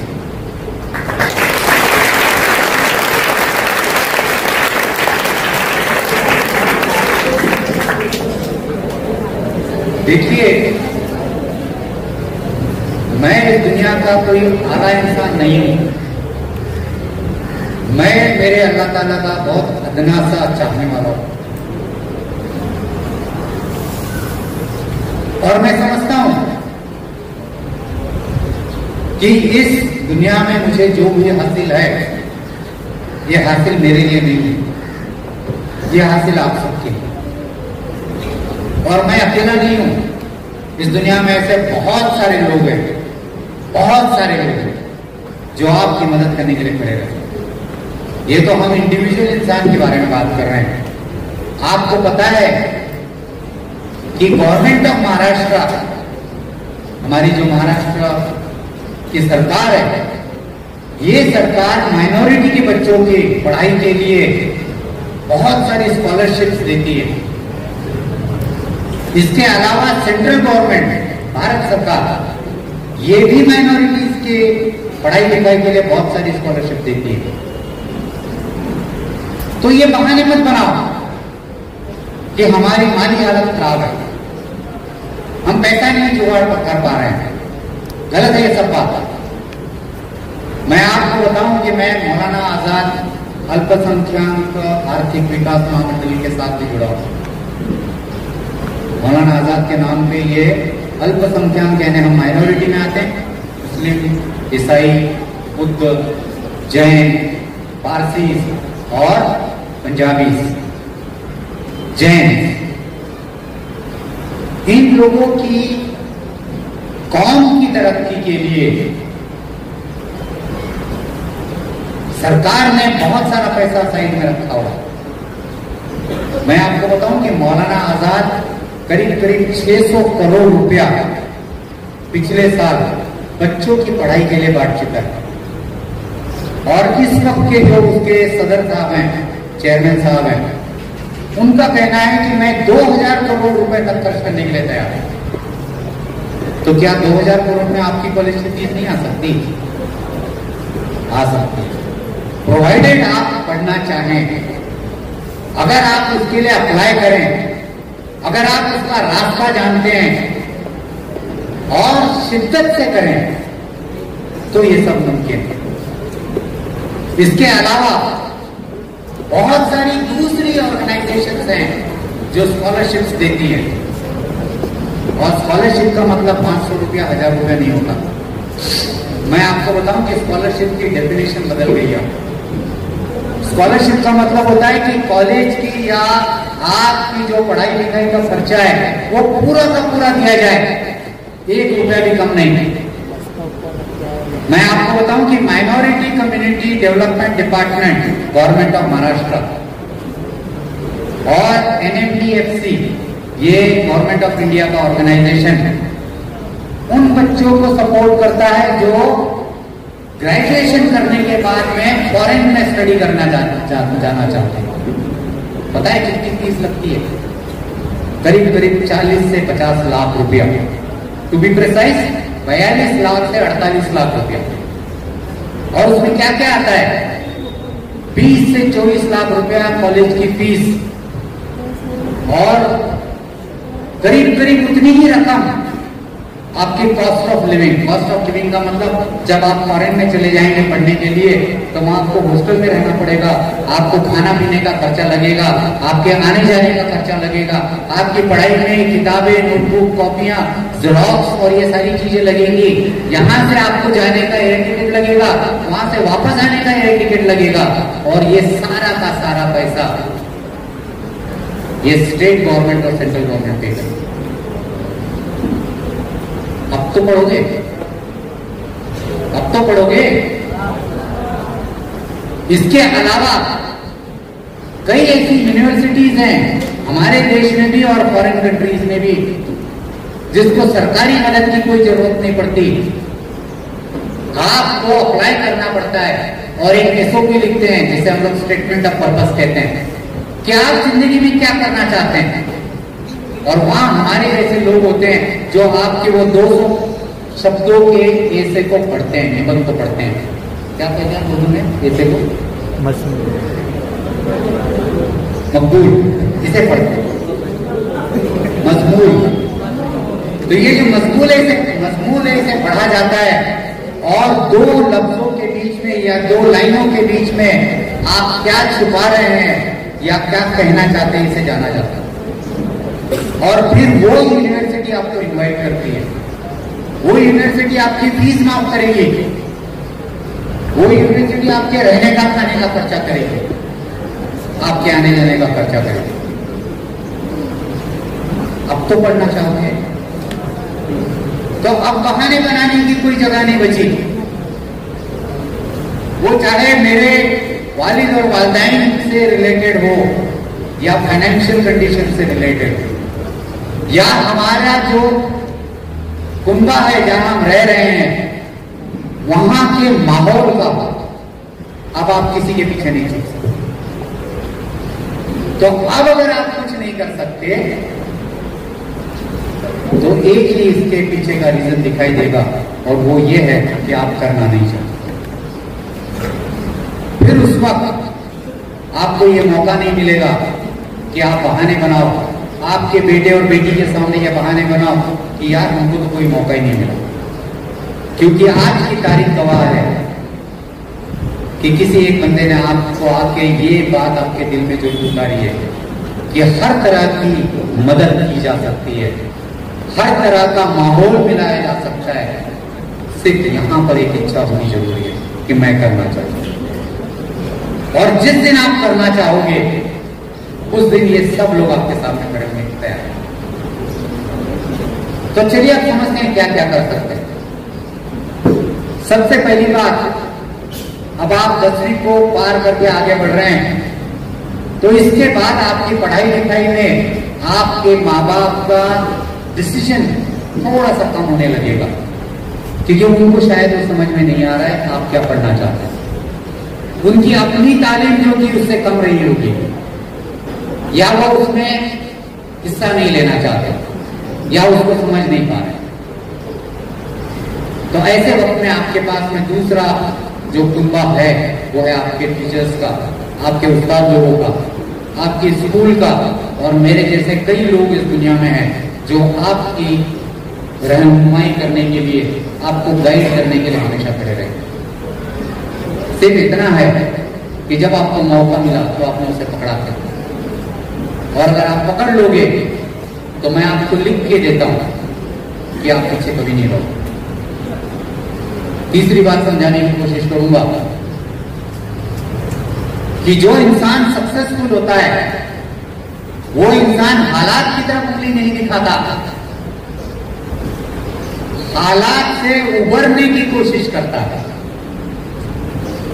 आपको उबरना है। आज आप जितने बड़े बड़े नामों को गिनते हैं उसमें अगर उंगलियों पे गिनने लायक कुछ छोड़ दें तो सारे के सारे आपके जैसे किसी छोटे स्कूल में, किसी छोटे गांव में, किसी गरीब परिवार में पैदा हुए लोग।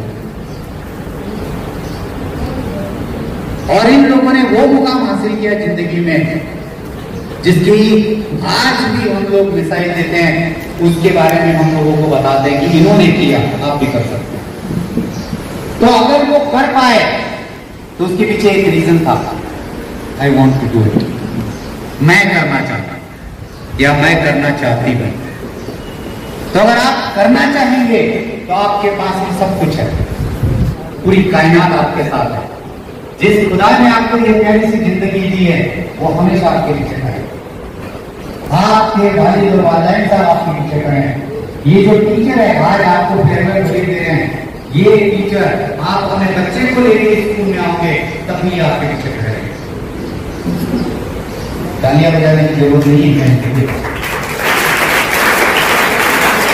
वो लोग हैं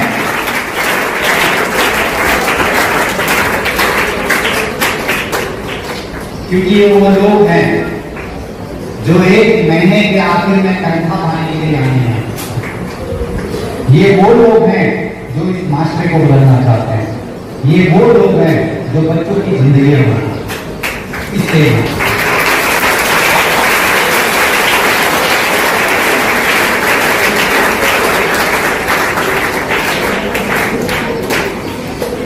देखिए भाई, मैं जो आपसे बोलने की कोशिश कर रहा हूं, इस चीज को तालियों की तरह धूल में आवा है।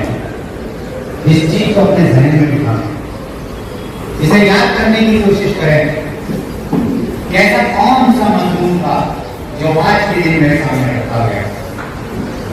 और आप कन्विंस नहीं है, अगर आप उसमें कुछ शक या कोई चीज को मिसिंग पाते हैं, वो वहां पे मौजूद नहीं है, आपको लगता है, तो आप फिर एक बार मिलिए, फिर एक बार मुझसे मिलिए, हम फिर एक बार कोशिश करें। बट रास्ता मत छोड़ो, रास्ते से भटको मत, क्योंकि जो अच्छी चीज होती है उसे हासिल करने के लिए बहुत मेहनत लगती है, रात भर जागना पड़ता है, दिन में काम करते वक्त मेरी पढ़ाई करनी पड़ती है, और जो चीज कुछ नहीं देती वो काफी आसानी से मिल जाती है। जैसे अगर आप मोबाइल खोलोगे तो सबसे पहले आपके सामने क्या आता है? सबसे पहले आता है आपके सामने गूगल, और क्या आता है? आपके सामने आता है इंस्टाग्राम, और क्या आता है? आपके सामने आता है फेसबुक, व्हाट्सएप। सही बात है? मुझे बताइए कि ये जो 4, 5, 8 नाम मैंने आपको गिनाए हैं, इसमें जो रील आपके सामने आती है, जो वीडियो सामने आता है, या जो बयानबाजी सामने आती है, उसमें से पढ़ाई लिखाई की बातें करने वाली कितनी चीजें, उसमें से आपकी जिंदगी संवारने वाली कितनी चीजें होती है। आपको बहुत सारी चीजें दिखेगी कि भाई चलो सर्टिफिकेट से कूद के दिखा दो, वीडियो बना दो, हम उसको वायरल कर देंगे। अगर आप एक सिगरेट को छोड़कर दूसरी सिगरेट पी सकते हैं तो करके दिखाओ। ये सारी वाहियात और बेफिजूल की बातें सबसे पहले सामने आती है। और जब हम अपनी जिंदगी के लिए बिल्कुल भी सीरियस नहीं है, तो आप सिर्फ इन्हीं चीजों को देखते रह जाएंगे। इसका मतलब अगर आपको अपनी जिंदगी बनानी है, अगर आपको अपनी जिंदगी में कोई मुकाम हासिल करना है, तो आप इनको बंद करना पड़ेगा, आपको इनको, और आपको गूगल के उस सर्च इंजन पे टाइप करना पड़ेगा कि भाई मुझे मैथ्स के फलाने सब्जेक्ट में या मैथ्स में फलाने चैप्टर पे उस सवाल को मैं कैसे सुलझाऊं, इसका एक वीडियो दिखाइए। और बहुत सारे वीडियोस आएंगे, इसमें आप सिलेक्ट करोगे, फिर आप उसमें पढ़ोगे, तब जाके पढ़ेंगे। यानी आपको जहमत उठानी पड़ेगी। अगर आपको इंग्लिश के ग्रामर का कोई एक पर्टिकुलर हिस्सा समझ में नहीं आ रहा है, और आप YouTube पर जाकर टाइप करें कि मैं फलाना जो ग्रामर का हिस्सा है वो पढ़ना चाहता हूं, और फिर से आप सर्च करेंगे, तब जाके वो वीडियो आपके सामने आएगा। और हो सकता है, मेरी तरफ ध्यान दो, हो सकता है कि बहुत ही बेहतरीन उस्ताद आपसे मुखातिब हो और वो आपको पढ़ा। There is a possibility. तो अगर आपको कुछ करना है तो आपको जहमत उठानी पड़ेगी।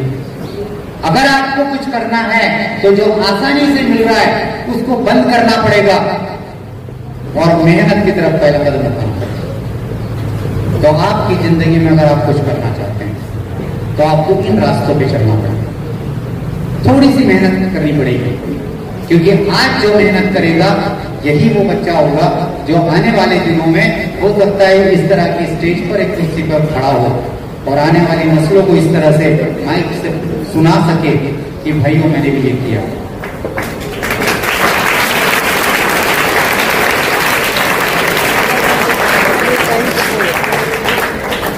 और ये वो लोग होते हैं जो मुकाम हासिल करते हैं, जिनका नाम लिखा जाता है। ये वो लोग नहीं होते जिन्होंने रील्स देख देख के अपनी जिंदगी बर्बाद कर दी। ये वो लोग नहीं होते जिन्होंने व्हाट्सएप की यूनिवर्सिटी में ग्रेजुएशन करना शुरू किया। ये वो लोग नहीं होते। तो आप अपना नाम किस लिस्ट में शुमार करना चाहते हैं, ये आपका डिसीजन है। आपको पढ़ना है तो आपको थोड़ी सी संजीदगी लानी पड़ेगी। जानबूझकर उस दोस्त से दूर होना पड़ेगा जो कह रहा है चल यार चक्कर मार के आते हैं, मेरे पास मोटरसाइकिल। और आपको पता है, हमने बहुत सारी बार अखबारों में पढ़ा है कि रात के 3 बजे 3 बच्चे मोटरसाइकिल पे चल रहे थे और एक्सीडेंट हो गया। 3 में से 3 मारे गए या 3 में से 2 मारे गए और तीसरा दवाखाने में पड़ा। और जब वो वहां से निकलता है तो या तो उसका एक पैर नहीं होता, या दोनों पैर नहीं होते, या हाथ नहीं होता है। सारी जिंदगी अपने माँ बाप और दूसरों के भरोसे पे जीता।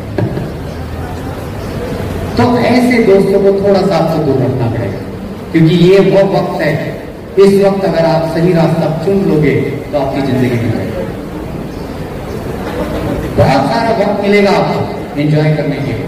और मैं इन चीजों के कंप्लीटली खिलाफ हूं जो कहते हैं कि एंजॉय मत करो। मैं कहता हूं कि ये उम्र इसी वक्त मिली है आपको, इसके बाद नहीं रहेगी, तो एंजॉय भी करो। एंजॉय करना जरूरी है, लेकिन आपको समझना है कि किस चीज को कितना आप तवज्जो दे रहे हैं, कितना आप वेटेज दे रहे हैं। हम सब लोग खाना खाते हैं, सब लोग, वेरी गुड। हमने सबने बिरयानी भी खाई है, वेरी गुड। कभी तो भी हम अपने अपने जो नॉन मुस्लिम दोस्त हैं उनके घरों पे भी गए, शादियों में गए, उनके यहाँ पे भी खाना खाया। अब मुझे बताइए कि थाली में जो भी परोसा जाता है उसमें जो चीज सबसे ज्यादा परोसी जाती है वो आपके पेट भरने के लिए होती है और दूसरी चीजें जायका लेने के लिए होती है। जैसे अगर आपको बिरयानी दी गई है तो बिरयानी के साथ में कचूमर मिलेगा, सलाद मिलेगा, गाजर के टुकड़े मिलेंगे, बीटरूट मिल सकता है, सही है। तो ऐसा कभी हुआ है क्या? लोग देखिए भाई, आप अगर बात करेंगे तो मैंने कहा मैं छोड़ूंगा नहीं, मैं जल्द से जल्द खत्म करूं। अगर ये आपकी मंशा है तो मुझे बोलने दीजिए, सही है ना? और यार एक बार थोड़ी सी मेरी तरफ भी मेहरबानी कीजिएगा। मेरा मसला ये है कि मैं जब घर जाता हूं तो मेरे घर वाले मुझसे बात नहीं करने, मुझे बात नहीं करने देते। वो कहते हैं जितनी भड़ास है बाहर निकाल के आया करो, यहाँ तो आपको चुप रहना है। मुझे मेरी भड़ास निकालने दो ताकि शाम को मैं घर पहुंचूं, नहीं तो मैं घर में नहीं लिया जाऊंगा। वो ये सोचते हैं कि यार ये बहुत बात करते हैं। बाद में डिसाइड होगा कि हम सच्ची में बहुत ज्यादा बात करते हैं या कुछ अच्छी काम की भी बात कर लेते हैं। ये कुछ दिनों के बाद आपके दिमाग में आएगी ये बात। चलिए, तो कभी ऐसा हुआ आपके साथ में कि आपको दावत के लिए बुलाया गया, दस्तरखान पर फैलाया हुआ है, उसके ऊपर आप बैठ गए और जो आपकी तस्करी है उसमें इतना सारा कचूमर डाल दिया या सारे गाजर और बीटरूट के टुकड़े रख दिए और बिरयानी नजारा जाए, खुशी होगी आपको? क्योंकि आप बिरयानी खाने पहुंचे भाई, सही है ना?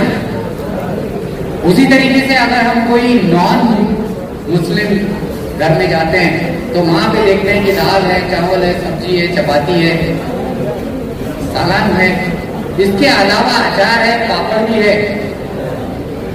तो क्या कभी ऐसा होता है कि बहुत सारा अचार आपकी थाली में परोस दें कि भाई आज तो अचार ही खा लो और हाथ धो के निकल लो? ऐसा कभी होता है? नहीं होता। तो आपको ये बात याद रखनी है, आपको ये बात याद रखनी है कि आपकी जिंदगी में जो भी परोसा जा रहा है, वो चाहे पढ़ाई लिखाई से संबंधित हो, मजाक मस्ती से संबंधित हो, पहनने ओढ़ने की चीजों से संबंधित हो, घूमने फिरने वाला मसला हो, टीवी देखने वाला मसला हो, इसका एक वक्त तय है। आज की तारीख में आपको पढ़ाई के ऊपर ज्यादा तवज्जो देना है बाकी चीजों को एंजॉय करने के लिए थोड़ा बहुत इस्तेमाल करें, तब जाके कंप्लीट डाइट बनेगा, तब जाके आप कर पाओगे। एक चीज याद रखिए, अगर आपकी जिंदगी में आप कुछ करना चाहते हैं तो 3 अलग अलग तरीके से काम करना पड़ेगा। सबसे पहले तो तालीम हासिल कर लो, उसके बाद में एक अच्छा इंसान बनो, बहुत सारी चीजें आपको सीखनी जरूरी है, और एक अच्छी सी नौकरी हासिल करो, या आपका जो बिजनेस है वो कायम कीजिए। लेकिन नौकरी का जहां तक सवाल है, हम लोग या तो प्राइवेट कंपनियों में काम करते हैं जहां पे थोड़ी सी तनख्वाह में आपको इस्तेमाल किया जाता है, या तो आप एक सरकारी नौकरी हासिल करें जिसके लिए कॉम्पिटिटिव एग्जाम्स होती हैं। आप उन एग्जाम्स को अपियर करके उसमें आप उस मुकाम को या उस कुर्सी को हासिल कर सकते हैं। तो ये जो एग्जाम्स हैं, शबीर साहब उस दिन आए थे जब हम उस दिन ये प्रेजेंटेशन दे रहे थे रईस स्कूल में, कि करीब करीब 357 ऐसी एग्जामिनेशन हैं जो आपको अच्छी नौकरियों पे काबिज करवा सकते हैं, और इन नौकरियों में आपको 50,000 से लेके 2 लाख तक की सालाना तनख्वाह मिल सकती है। तो उसके ऊपर ध्यान रखिए, और इस तरह की नौकरी हासिल करने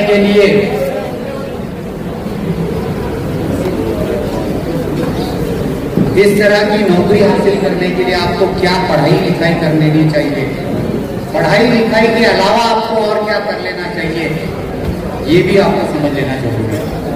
और इसके बाद में होता है प्राइवेट सेक्टर की नौकरियां। प्राइवेट सेक्टर यानी गवर्नमेंट की कंपनियां होती है, जैसे मारुति सुजुकी है, हिंदुस्तान पेट्रोलियम है, भारत पेट्रोलियम है, ये कंपनियां सरकारी कंपनियां हैं भाई।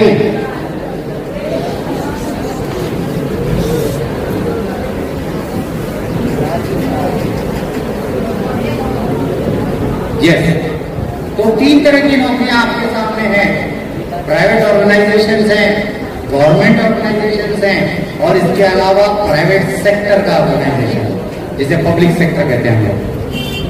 तो ये पब्लिक सेक्टर की एग्जामिनेशन भी आपके काम आती है। फॉर एग्जाम्पल मारुति सुजुकी के जो चेयरमैन है, आपको पता है कितनी तनख्वाह पाते हैं? ये एक प्राइवेट कंपनी है, बट उसके जो चेयरमैन है वो 42 करोड़ रुपया पाते हैं हर साल। तो जरूरी नहीं कि आप किसी गोडाउन में स्टोर कीपर क्लर्क की नौकरी करें। अगर आप सचमुच में सोचते हैं और पढ़ते हैं तो आपको ये सारी चीजें हासिल हो सकती हैं। कितने लोगों में हवाई जहाज को देखा है? मैं देखने की बात कर रहा हूँ, बैठने की बात नहीं कर रहा हूँ। बहुत अच्छे, हाथ नीचे कीजिए।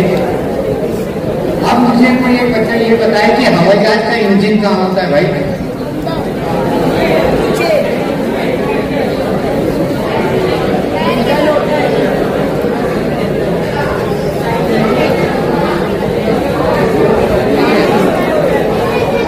ये बच्चे ने जो कहा कि हमसे बिल्कुल सही है, उसके जो विंग्स होते हैं, जिसे हम लोग विंग्स कहते हैं, इसे विंग्स के नीचे जो 2 गोल आपको टरबाइन दिखाई देते हैं, गोल वाले इंजन, ये उसके इंजन है। क्या आपने हवाई जहाज को सिंगल इंजन के साथ उड़ते हुए देखा? कुछ हवाई जहाज को एक इस तरफ में और एक इस तरफ में से 2 इंजन देखे होंगे, एक उसकी दुम पे भी लगा होता है, सही है। और कुछ हवाई जहाज को विंग्स के नीचे इस तरफ 2 और इस तरफ 2, ऐसे 4 इंजन के साथ देखा होगा। अब 2 इंजन वाला हवाई जहाज, 3 इंजन वाला हवाई जहाज और 4 इंजन वाला हवाई जहाज, फर्क क्या है भाई? इनके पास ज्यादा इंजन थे इसलिए लगा दिया, ऐसा हो गया क्या? जो 2 इंजन का है उसका जो सफर है वो छोटा होता है, वो कम ऊंचाई से उड़ सकता है। 3 वाले और 5 वाले जो होते हैं ये लंबा सफर तय कर सकते हैं और ज्यादा ऊंचाई में उड़ते हैं। तो आपकी जिंदगी में, मेरी तरफ ध्यान दो, आपकी जिंदगी में ये जो आपका हवाई जहाज है, आपकी जिंदगी वाला, इसमें आपको आपकी एजुकेशन का एक इंजन लगना चाहिए। जो आपने एसएससी कर ली, 12वीं कर ली, ग्रेजुएशन कर लिया, इसके साथ में इस तरफ में दूसरा इंजन होता है जो आपकी इंसानियत का, आपके बर्ताव का होता है। इसके अलावा एक स्किल वाला इंजन होता है, आपको क्या क्या आता है।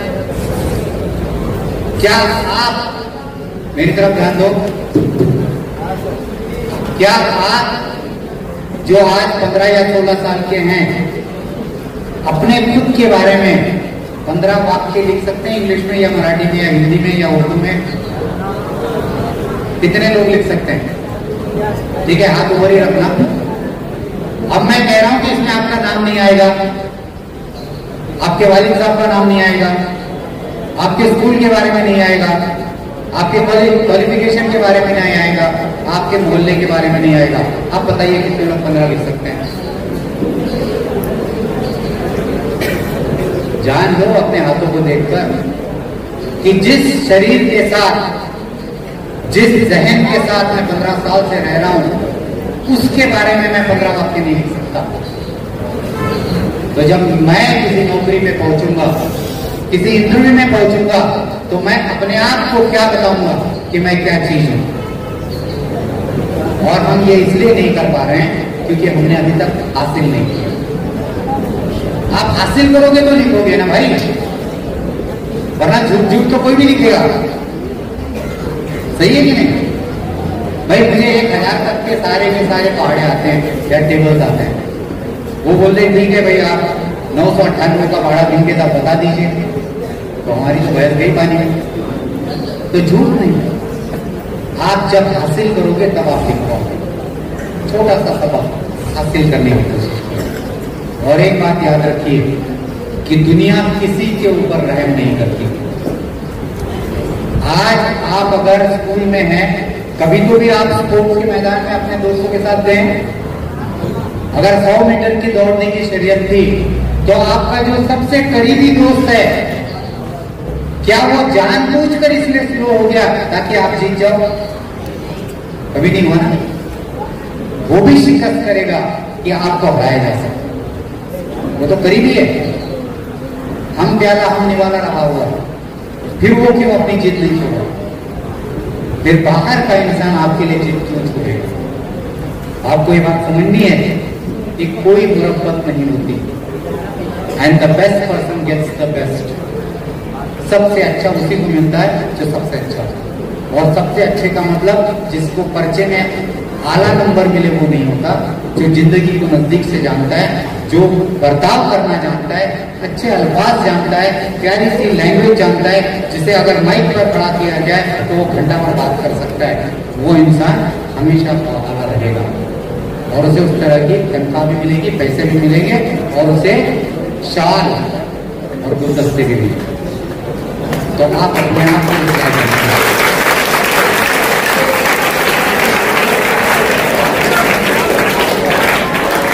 आप अपने आप को उस लायक बनाइए।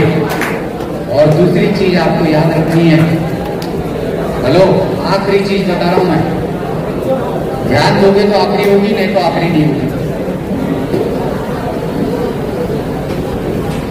देखिए, वक्त किसी के लिए नहीं रुकता।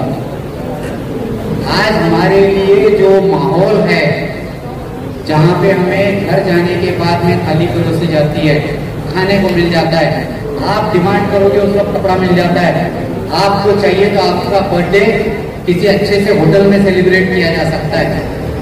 ये माहौल हमेशा नहीं रहेगा।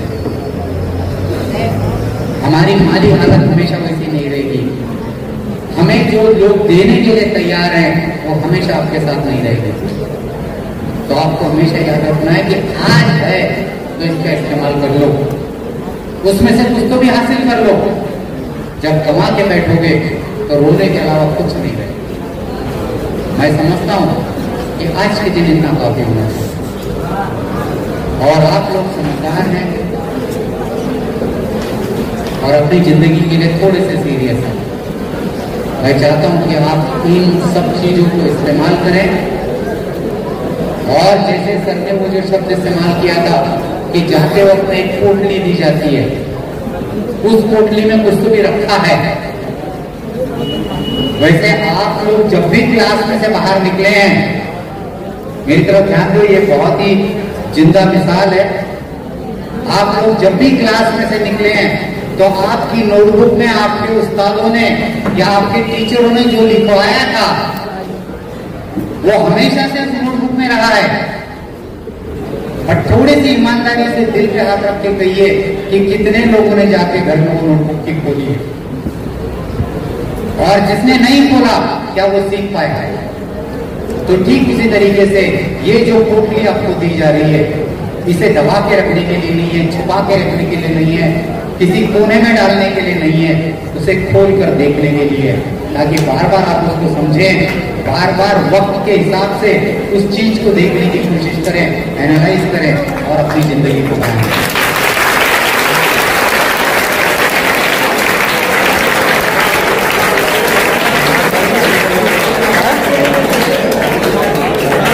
एक छोटी सी बात, सिर्फ एक छोटी सी बात है, मेरे खुदा मुझ पर बहुत बहुत मेहरबान है, वो मेरी हर जरूरतों को समझते हैं, और मैं इससे पहले कि मांगू वो चीज मेरे साथ आती है। मैं आज उसी खुदा के सामने आप लोगों के लिए दुआ करूंगा कि आप जो भी चाहोगे ये चीज वो आपको दे और आप खुश रहें। अल्लाह हाफ़िज़।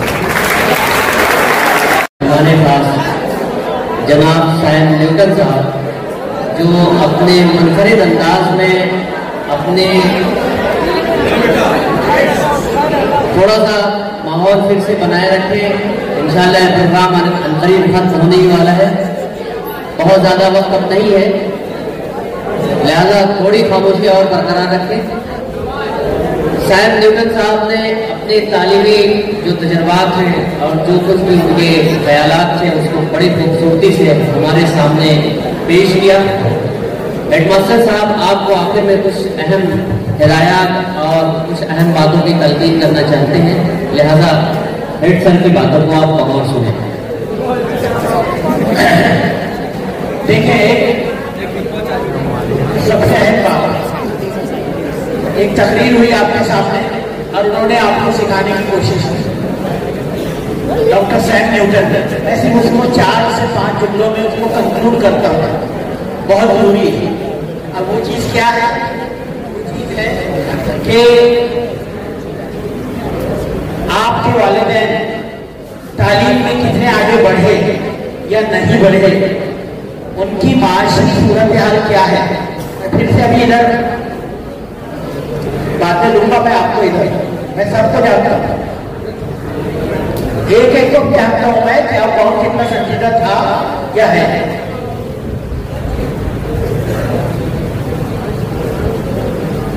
आपके वालिदैन की तालीमी सूरत हाल कितनी थी, उनकी काबिलियत, कितना पढ़े थे? क्योंकि मैं जानता हूं कि बहुत सारे बच्चे ऐसे हैं, ये इधर भी जो हंस रहे हैं कि इनके वालिदैन ने 10वीं जमात तक पहुंच नहीं पाए और ये शायद अगले साल नहीं पहुंच पाए। ये भी मैं बोल रहा हूं, ये ट्रेजेडी हमारी पहुंच, हम वही पहुंचा के इनको अपने खानदान का बल्कि अपनी नस्लों का पहला शख्स बनाना चाह रहे हैं कि जिसने एसएससी पास कर लिया, और ये कोई बहुत बड़ा कारनामा आज के दौर में नहीं है। तो वालिदैन की तालीमी काबिलियत कितनी थी, कितनी है, उनकी माशी सूरत हाल, यानी वो कितना कमा पाते हैं, आपको कैसे कैसी सूरत हाल में खिलाते हैं लाकर और आपकी जरूरतें पूरी करते हैं। अगर वो चैलेंजिंग है, यानी क्योंकि मैं सबको ज्यादातर को जानता हूँ, पिछले साल जो बच्चा यहाँ से पूरे शहर में टॉप करके गया, उसके वाले भी पढ़ते हैं। ये हमारे यहाँ के एक अच्छे बच्चे की सूरत हाल है। अब कितने होंगे इनके वाले गवर्नमेंट सर्वेंट है, जरा हाथ उठाए, गवर्नमेंट सर्वेंट, क्योंकि आज उससे ज्यादा एक बच्चे को मैं जानता हूँ, इसके वालिद कलर, ये गवर्नमेंट की सैलरी आती है, 2 बच्चे हैं पूरे स्कूल में, 2, एक 9th में और एक 10th में, सिर्फ 2 स्टूडेंट हैं और आज गवर्नमेंट की सैलरी से अच्छा कोई नहीं है। और अभी जो उन्होंने बताया है सर ने, और उस दिन भी एक पूरा वर्कशॉप हुआ वहां पे, उसमें सबसे अहम चीज जो निकल कर आई कि हमारे लोग कितने गवर्नमेंट सर्विसेज में जाते हैं, आला होने पर कितने लोग पहुंचते हैं, 0.2% में नहीं पहुंच पाते। यानी लाखों के तादाद में से हमारे 32 जो है IAS अफसर बड़ी मुश्किल से बन पाए हैं। आप हर सोचो, करोड़ों की हमारी आबादी और आईएएस अफसर यूपीएससी क्लियर करने वाले कितने हैं? सिर्फ कभी 18, कभी 17, कभी 21, कभी 25 और कभी 32। सबसे ज्यादा बात वही है 30। तो क्या हमारी कौम ऐसे ही करेगी? अभी ये जो आप लोग फोटो निकालने आए हैं, मैं बोल रहा हूँ टीचर्स के साथ निकाले या आपस में, उसकी इजाजत आज की जो दी है, लेकिन क्या ये कुआं बंद करने के लिए, रोज चौराहों में खड़े रहने के लिए आप पैदा हुए हैं? जरा मुझको बताएं।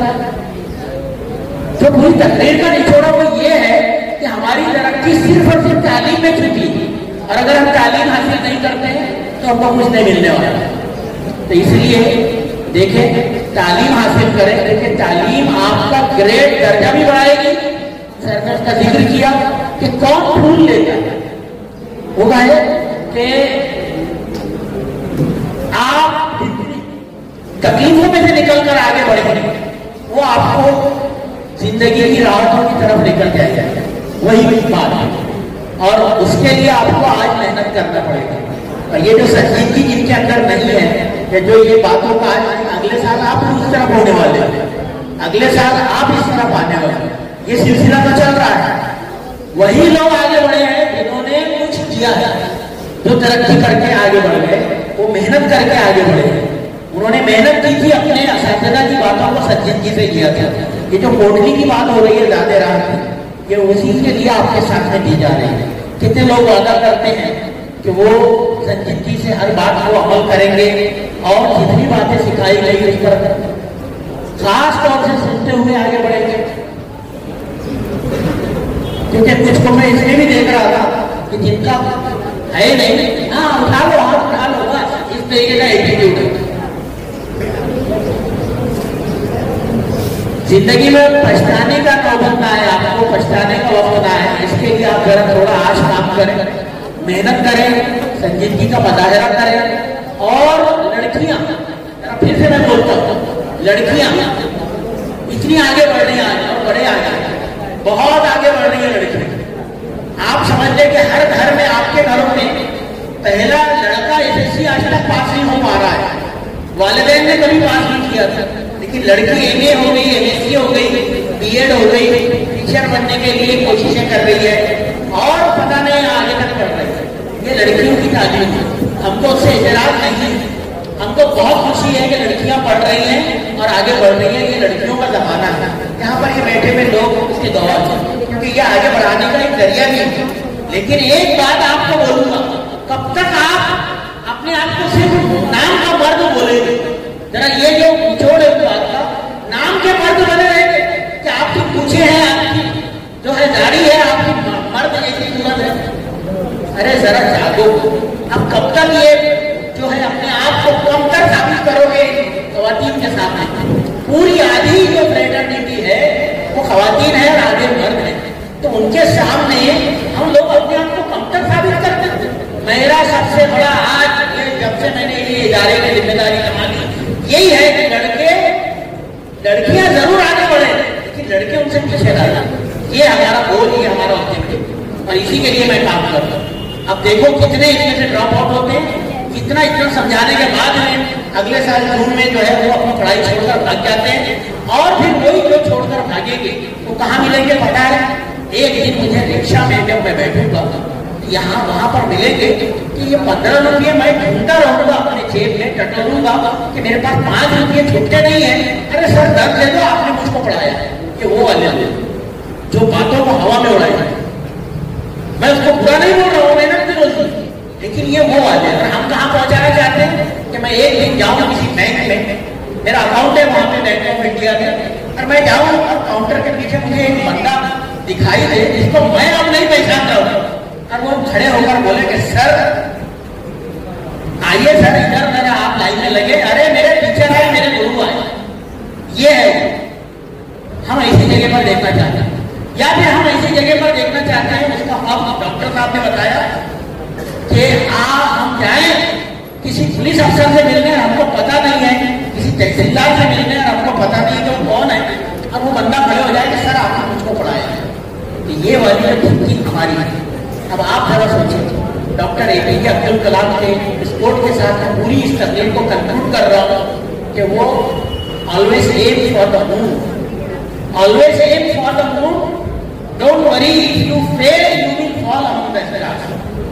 आप हमेशा चांद के ख्वाब देखें, चांद पर कमंद डालें, चांद का निशाना लगाएं, मत डरे। नाकाम भी हो गए अगर आप गिरेंगे ना, तारों में गिरेंगे, सितारों में गिरेंगे। अगर ये बात है तो फिर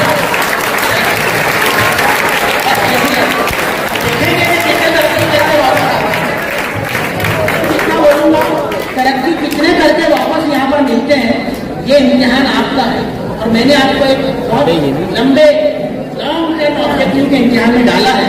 देखूंगा इंशाअल्लाह कितने वापस लौट कर कितने आएंगे और हमसे मिलेंगे कि नहीं सर मैं लौटा हूँ, देखो सर मेरी पोजीशन बदल गई। अल्लाह